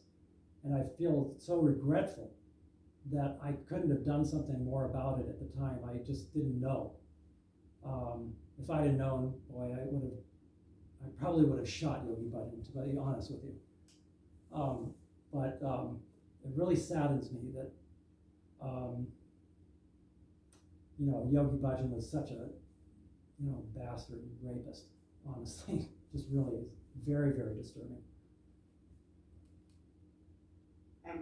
Just to kind of clarify a couple of bits of what you were saying.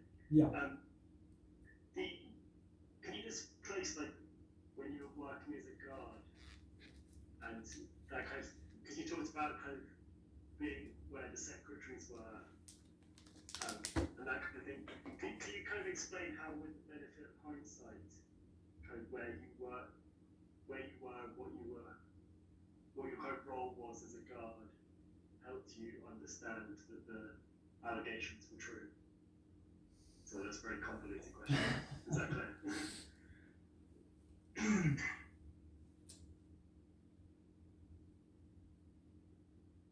My eye-opening experiences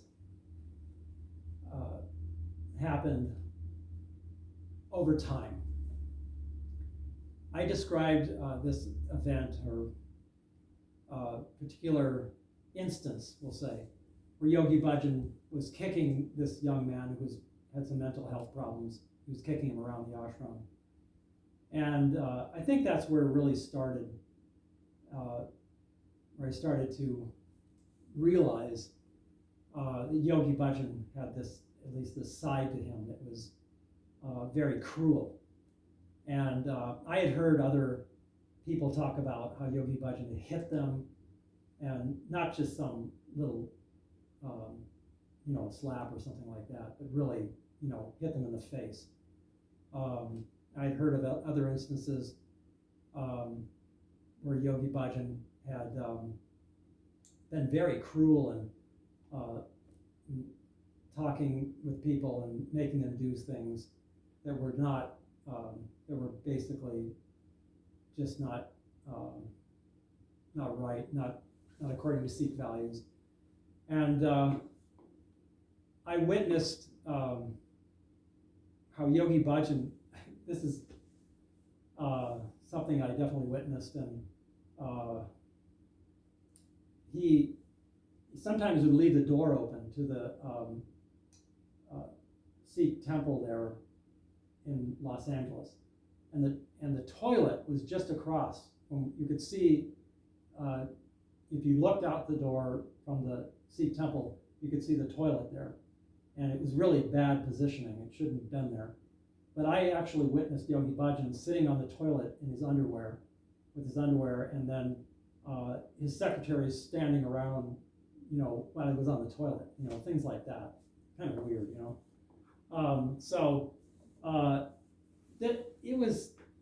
it was a process over years and years and years of having interactions with Yogi Bhajan. I mentioned this about how this nice Hispanic couple was taken advantage of by Yogi Bhajan and Yogi Bhajan's henchmen, I call them, this Guru Tarot and these other people who were representing Yogi Bhajan. And so I started talking to people who left 3HO, who left Yogi Bhajan, and they were telling me other stories about how Yogi Bhajan manipulated situations, how he separated couples, and how he took money for himself by appropriating it through the sale of ashrams that were that were owned by the ashram members, but Yogi Bhajan would appropriate the money and take it for his own use. There's so many stories that I started to read about this on this wacko world of Yogi Bhajan. It was a forum that was created, I think in the early 2000s. It was a forum of former Yogi Bhajan followers who started to tell their stories. So I really started to follow that.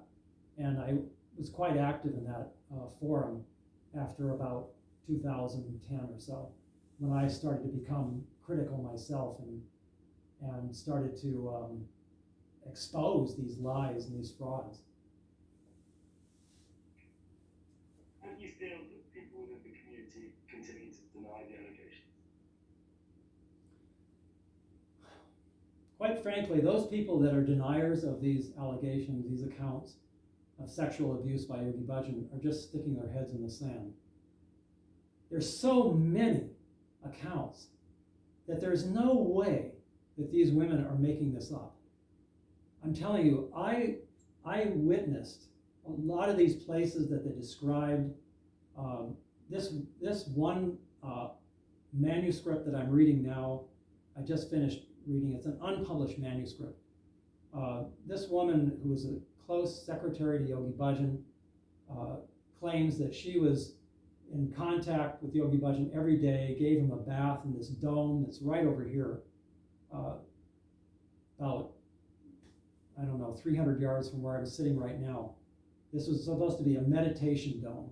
The Yogi Bhajan was supposed to be meditating in. And she describes how she would give Yogi Bhajan a bath, he would be naked, and then they would have sex. It's just, just so disturbing, and quite frankly makes me very angry that Yogi Bhajan was set himself up as a spiritual leader, as somebody who would be directing people on a spiritual path, and then he's carrying on like this. I used to walk by that, quote, meditation dome every single day when I would go to the Gurdwara here, to the Sikh services every single morning. And to think now that Yogi Bhajan was inside there abusing these women, it just is very, very disturbing. And I feel so sorry for these women. Those deniers should really take a close look at themselves. I know it's very difficult. You're giving up a lot by admitting that Yogi Bhajan was a sexual abuser. You might be giving up, wealth, or you might be giving up your Kundalini yoga classes and things like that. But in the long run, it's going to serve you on your spiritual path to acknowledge these sexual abuses that Yogi Bhajan was carrying on against his students. Not only these, horrific, just plain out rapes and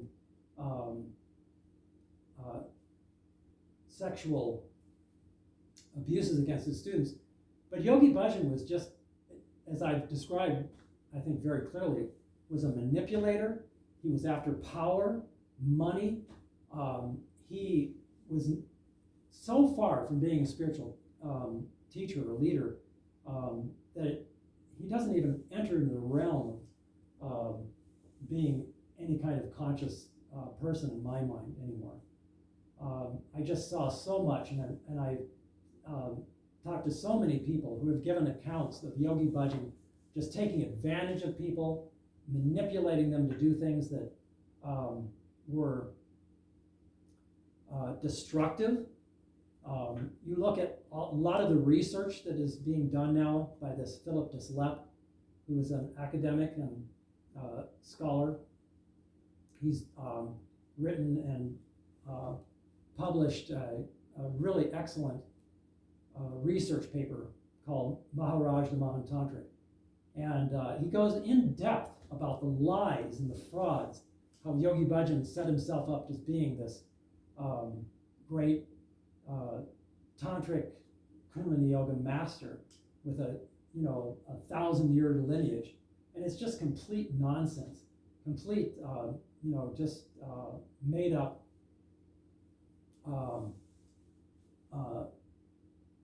magical mudras and mantras that he's made up, and all for his own gain. That's the really sad part about it, and the really, I think, destructive part about it. And so those people, those deniers who say this is not true, or that it didn't happen. Look closely at the entire character of Yogi Bhajan. I have drawings that Yogi Bhajan did in my presence that are completely, there's no other way to describe them, but they're pornographic. They depict phalluses, and in my mind, it really shows the inner character of Yogi Bhajan. He placed women inside these phalluses and put power on side of these drawings. It just shows the mind of a very disturbed person who is into just power, money, and sex. And that's in my mind. Well, on a personal level, how do you feel that your spiritual teacher and the man who gave you your name has turned out to be this person who a potential rapist, etc.? I feel very angry about it. Now, a lot of people say, well, Yogi Bhajan brought you to Sikhi. He brought you to the Sikh religion. Well, I like to think that Waheguru, as we say, that's our Siddhi Guru Granth Sahib, our real true Guru, which is embodied in the Siddhi Guru Granth Sahib, brought me to Sikhi, and not Yogi Bhajan. All right, that's my response. I'm angry at Yogi Bhajan for twisting the Sikh religion, for misleading us, deceiving us, and defrauding us. He twisted the Sikh religion just to fit his Tantric and Kundalini Yoga agenda. And now what's happening is people who were part of the Yogi Bhajan group, who wore dastars, who wore turbans, and called themselves Sikhs, they're saying, I don't want to have anything to do with Yogi Bhajan, what he taught, and they're taking their turbans off, they're denouncing Sikhi, and leaving the Sikh faith. So for all those people who are saying, that, Yogi Bhajan did a great thing by bringing, many people to the Sikh religion, well, look at it now. They're all leaving. And so Yogi Bhajan did a lot of damage. I can say that. Maybe you can say he did some good, but I think it's really negligible when you think about just the horrific, abuses that he piled on these innocent yoga students. And especially, the women who were sexually abused. I feel so sorry for them. I can't say how sorry I am, and regretful that I couldn't have helped back when it was going on. I just didn't know, for sure. And so I just want to say that to all the women out there who were really abused by Yogi Bhajan, that if I had known about it, like I said, I'd probably shot the bastard.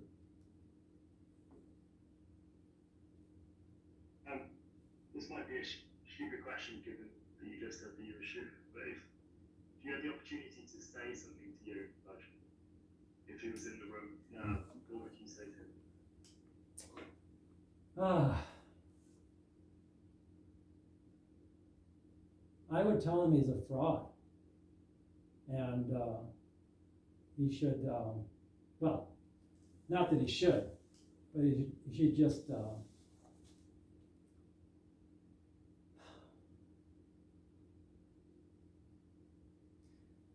I think the best punishment for Yogi Bhajan would be to take him before what's called a Panch Pyari, which is 5 Gursikhs who are devoted to the Sikh religion, and take Yogi Bhajan before them and have him answer to these crimes. So I would tell Yogi Bhajan that he needs to go before these Panch Pyari and answer for these crimes. When did you decide to leave 3HO? And what was the kind of response from the community when you spoke up about why you were leaving? Well, that's a very good question. I was so angry. I was so disturbed when I found out how Yogi Bhajan had lied to us, how he defrauded us, how he twisted the Sikh religion, how he had abused these students and how he abused all of us in 3HO, that first I was in India, and I was there under circumstances where I had to stay there for almost 2 years. I was arrested on false charges, and I talk about it in my book, but I won't go into great detail about it. I finally was able to escape and arrived back in the United States here about 2009. Now, when I started to talk to Sikhs in India, I started to understand just what a fraud Yogi Bhajan was, what a liar. And so I did a lot of investigation. I came up with this book called Sikhism and Tantric Yoga that was written in 1977 by Dr. Shalochan Singh. And he had given a quote in this Time magazine article, which I have the original magazine for. I kept it after all these years. And Dr. Shalochan Singh spent many months with Yogi Bhajan. And he went into great detail in this book in Sikhism Tantric Yoga about how Yogi Bhajan twisted the Sikh religion and used it to align with his Tantric and Kundalini Yoga agenda. You know, twisting mantras, twisting the teachings in order to fit his Tantric and Kundalini Yoga agenda and get people into his cult. That's basically what, Dr. Shalochan Singh, he describes in his book how Yogi Bhajan did all this and twisted and manipulated the Sikh religion in that way. So I read that book, just absorbed it. And I was so fortunate, so blessed to get one of the last copies. There was a distributor in San Jose, California, Tarlochan Singh is his name, and he was so good to get me the whole edition. And I have that original text here as well. There was just one copy left. So I took it on myself to use a text editor, a scanner and text editor, and I spent probably a month in a hotel room here in Santa Fe. And I took and scanned it. I corrected some of the grammar and some of the spelling, and I put that book on the internet. And it's part of my website, pramukyoga.com. And so I was so motivated to get the truth out there that I sent copies of this book of the PDF of the book to all my so-called friends in 3HO here in Espanola, New Mexico. And I had a mailing list for all of them. And so, of course, I was met with a lot of anger on their part, disbelief. They said, don't listen to these Sikh scholars. They don't know anything. Yogi Bhajan is a great saint. So I was basically ostracized. And I thought maybe they would listen to me, but I was wrong. They didn't. So even to this day, even after all of these accounts of abuse are coming out and all of these frauds, all of this research by Philip Dislept that Yogi Bhajan appropriated the Sikh religion for his own purposes and defrauded people. Even after that, I have still not been able to get any kind of positive feedback, if you will, and any kind of apology, if you will, from the people here in Espanola, this 3HO organization here in Espanola. So one of my goals here is to protest these abuses of Yogi Bhajan, these frauds of Yogi Bhajan. I want to get this Yogi Bhajan Memorial Highway sign taken down. I'm going to be protesting out there, and I'm going to get many people who are yoga students and who are interested in protesting there in Santa Fe and from around the country to come here and protest. So my idea is to protest all of these things. I want to get Yogi Bhajan's pictures taken down from the Sikh temple or the Gurdwara here in Espanola. They shouldn't be up there. They shouldn't be pictures of a rapist inside of a Sikh temple like that.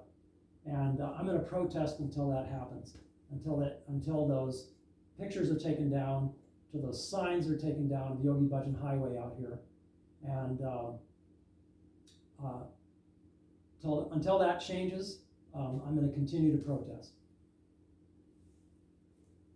Are you hopeful for the future of 3HO as an organisation? Do you think it can change, or do you think it's a cult that has to just die out? All the leadership in 3HO presently needs to resign. That's the only way that it's going to survive. Even then, I think that the numbers of people that are going to come to yoga classes are going to drop off to the point where it's just going to be negligible. I think that as time goes on, people will realize that it's nothing more than a Yogi Bhajan cult. They're trying to do this thing where they're trying to separate Yogi Bhajan's name from the teachings, they say. That's complete nonsense. Yeah. Yogi Bhajan is the teachings. It would be like saying to a rapist that I want to get marriage counseling from you. You can't take Yogi Bhajan's mantras and use those and expect to get some benefit from them. Yogi Bhajan's whole persona, his whole character was wrapped up in his mantras and his mudras and all of his fraudulent teachings. It's just impossible to separate the teacher from the teachings. So if that's what 3HO is going to try to do, which it appears that's what they're trying to do, they're trying to cling on to these so-called, yogic teachings of Yogi Bhajan. It's not going to work. It's just not going to work.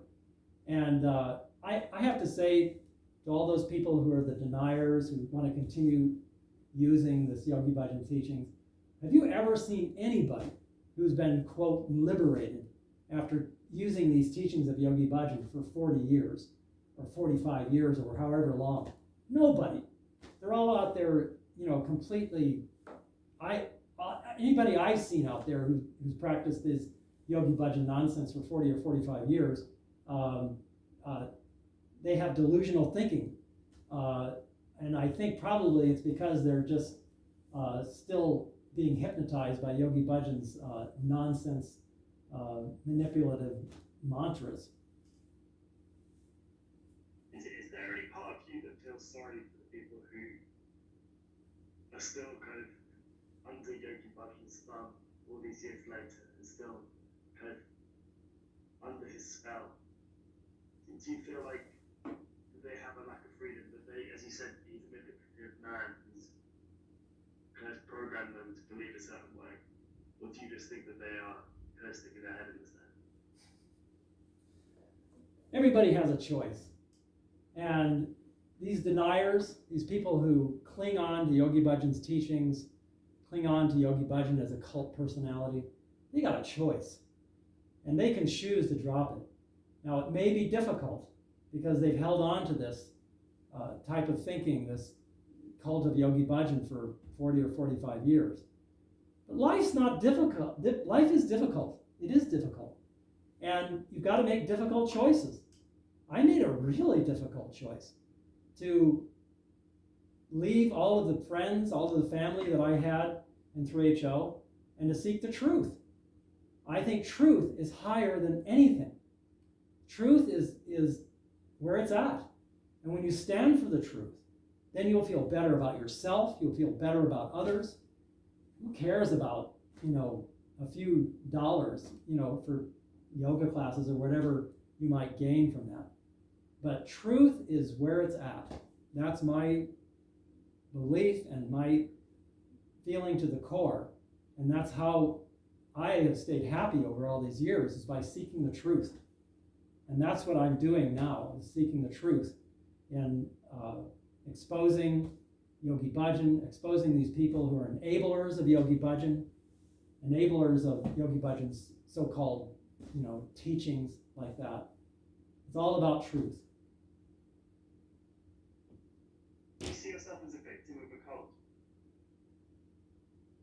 I don't like to think of myself as a victim. I like to think of myself as someone who learned from an experience that I had over 30 or 35 years. And throughout that, I like to think that I sought the truth, and I'm still seeking the truth. I'm willing to talk to anybody, discuss things with anybody. I've told the people here that I'm willing to discuss anything with people. I have every confidence in my position that the truth will prevail in the end. These Sikh code of conduct is the position that I take now of upholding the Sikh code of conduct. You call it a traditional Orthodox position. I like to think that I'm a traditional Sikh. I follow the Sikh Maryada, and that's my position. And I'm willing to talk to anybody about it or discuss their positions. I've told the leaders here in 3HO, this Siri Singh Saab Corporation, I've told them I'm willing to talk to them, but they've blocked me from all of these compassionate reconciliation, they call it, or compassionate listening tours and things. They blocked me from all of these. I've tried to join all of them, but they blocked me from them. And I guess it shows that they're not strong in their position. That's what it says to me. But it won't stop me from protesting and to going out there and telling people the truth about how Yogi Bhajan lied to everybody, how he committed these frauds, how he abused innocent yoga students. I am committed to going out there and telling the truth, no matter what. And like I said, I'll be protesting out in front of these signs out here on the highway, this Yogi Bhajan highway. I own property out there, and I'll never let this Yogi Bhajan highway stand as long as I own that property out there. I don't want to have a rapist as a memorial highway there out in front of my property. And I don't think others would want to have a highway named after some rapist. I'll be protesting outside of the ashram here, as they call it, and I'm going to be reminding these people every single day that they have pictures of a rapist on the walls of their Sikh temple there, and they need to come down. So whether they like it or not, doesn't matter to me. I'm willing to discuss with them, I'm willing to talk to them, but I am going to protest until those pictures are taken down, until that highway sign is taken down. I will be protesting for as long as it takes. Fantastic, thank you. Can we just try one last kind of question? Could you just introduce yourself again? Okay. Just now that you're kind of a bit more kind of used to speaking to the camera, and just try to do it as briefly as possible. Just say what your name was, and maybe it's just simple to say that I worked in the 3HO businesses and I was a guard for Yogi Bhajan. Is that kind of fair? Okay. Yeah. Discussion. As long as that's true, isn't it? Yeah. Just more. Yeah. Okay. Yeah, concise. Yeah. Okay. My name is Gursant Singh, and I was in 3HO for 30, 35 years, around Yogi Bhajan for much of that time, and I worked in 3HO businesses, this Torna boiler room, and I also did errands for Yogi Bhajan and his secretaries. Great, thank you. And just one other thing, could you explain, I guess, what is behind you, and just so we have context of why the guns there, why the target, and is there any way to link that to 3HO in any way, or just? Yeah, sure. Yeah.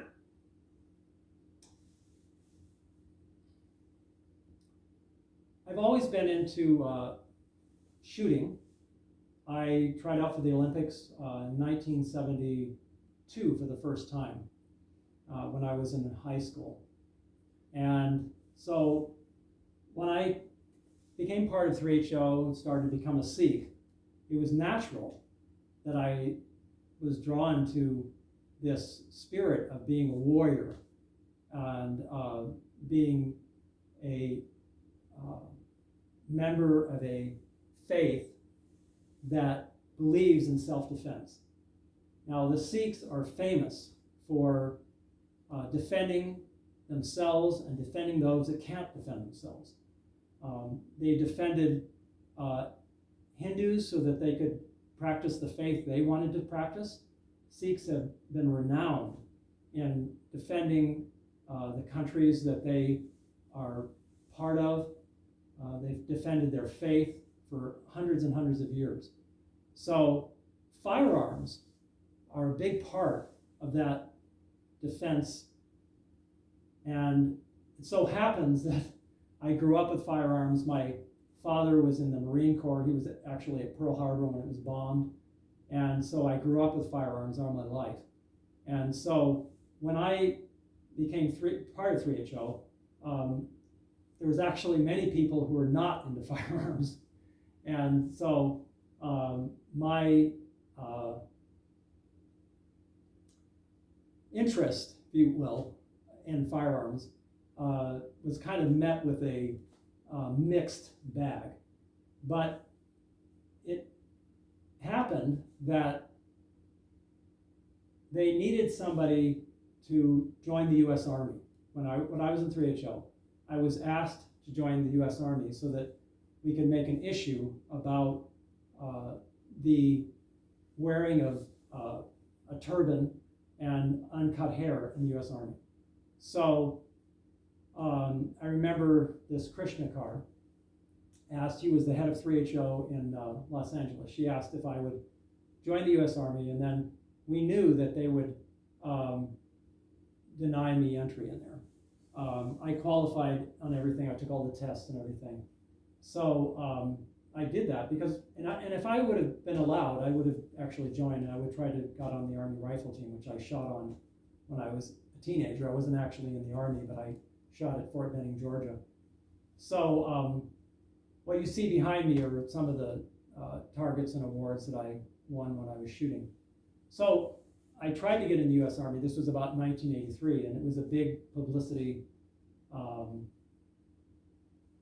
event, if you will. We had a news conference. I have pictures of the news conference. And interestingly, though, after we had these protests, we had about 2 weeks of intense media coverage of this. Yogi Bhajan completely put a nix on the entire thing.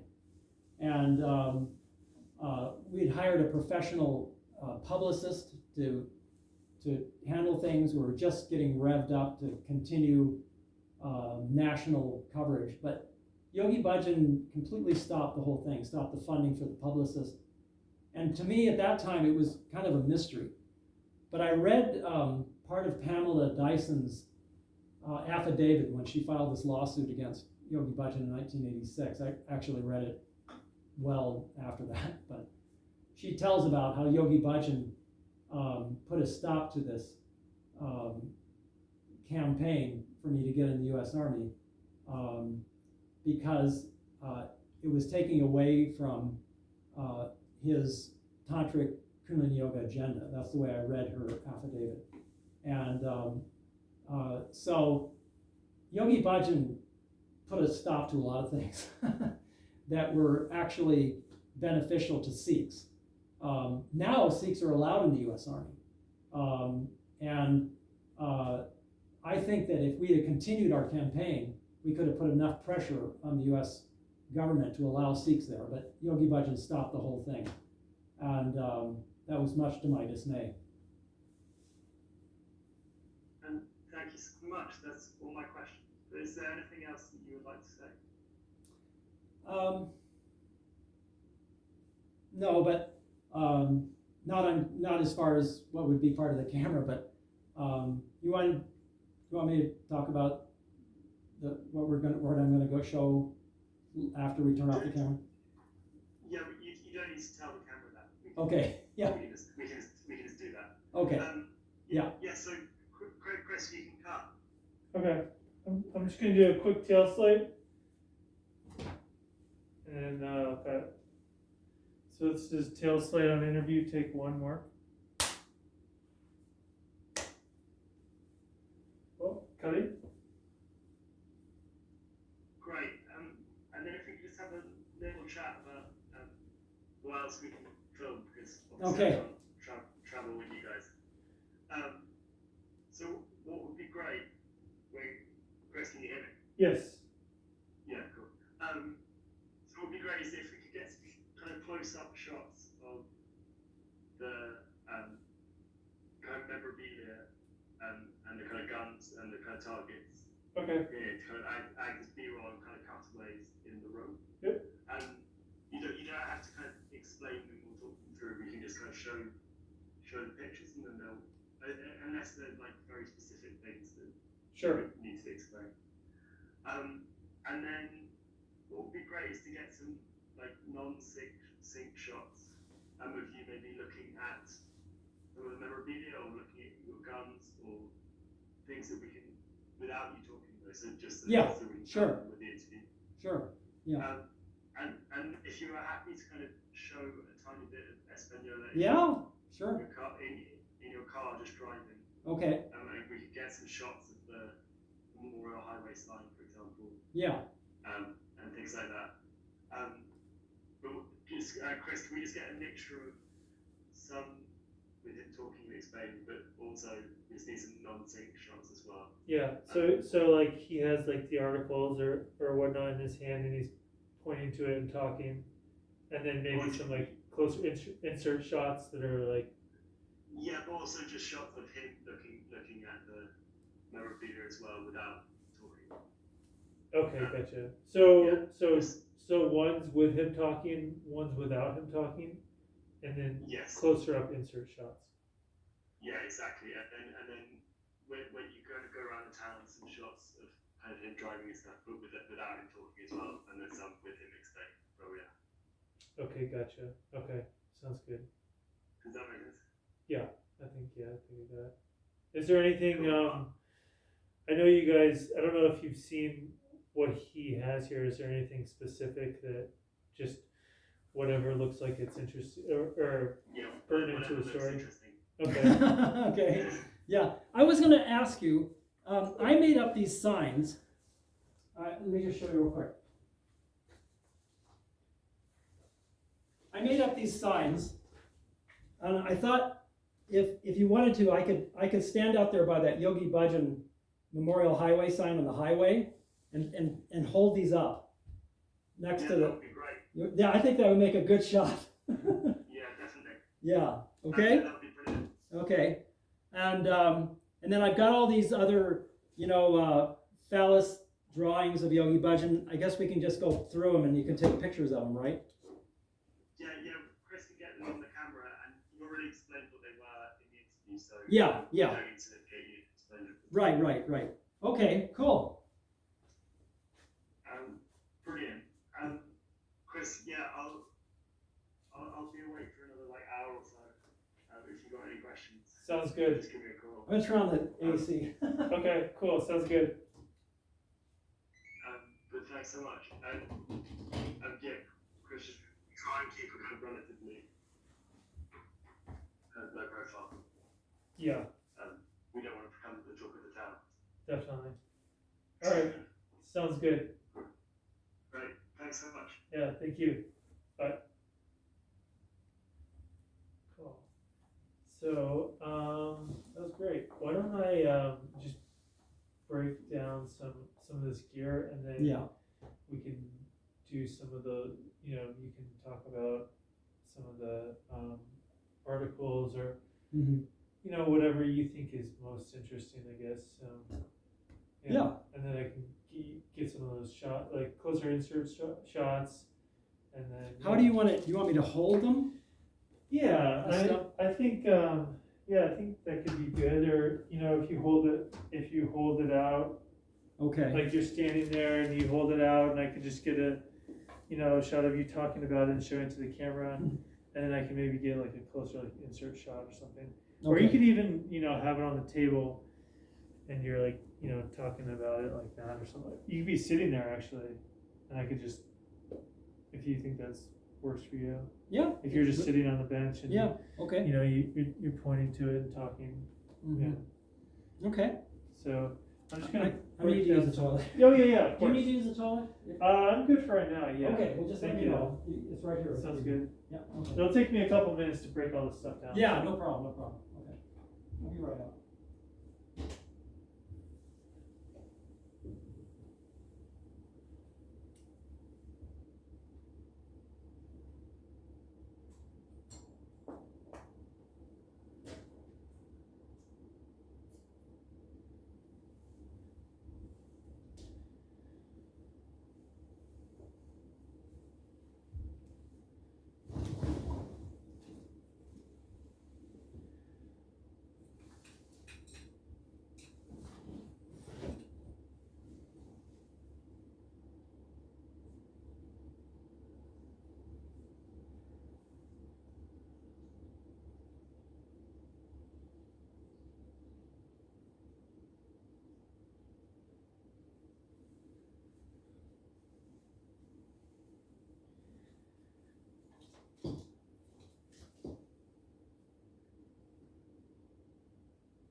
It's starting to get a little warm in here, didn't it? Yeah. I was sweating. It was heating up a little bit.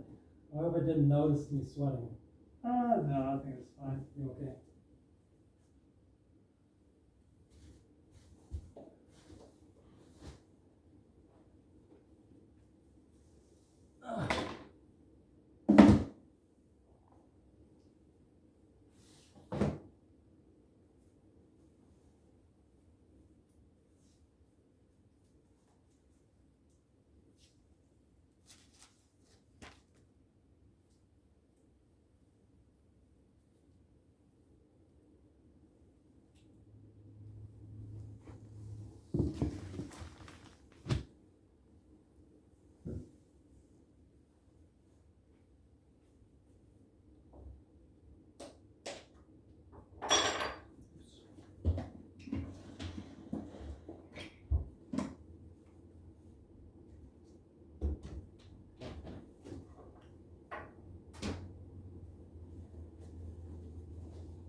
It'd probably be better if I drove, right? Yeah.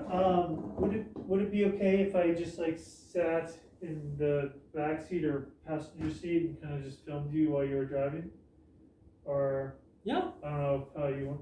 Yeah, that's fine. You could maybe talk a little bit about the town when you're driving, if that's okay. Yeah, that's okay. Sure. That might make a nice kind of visual.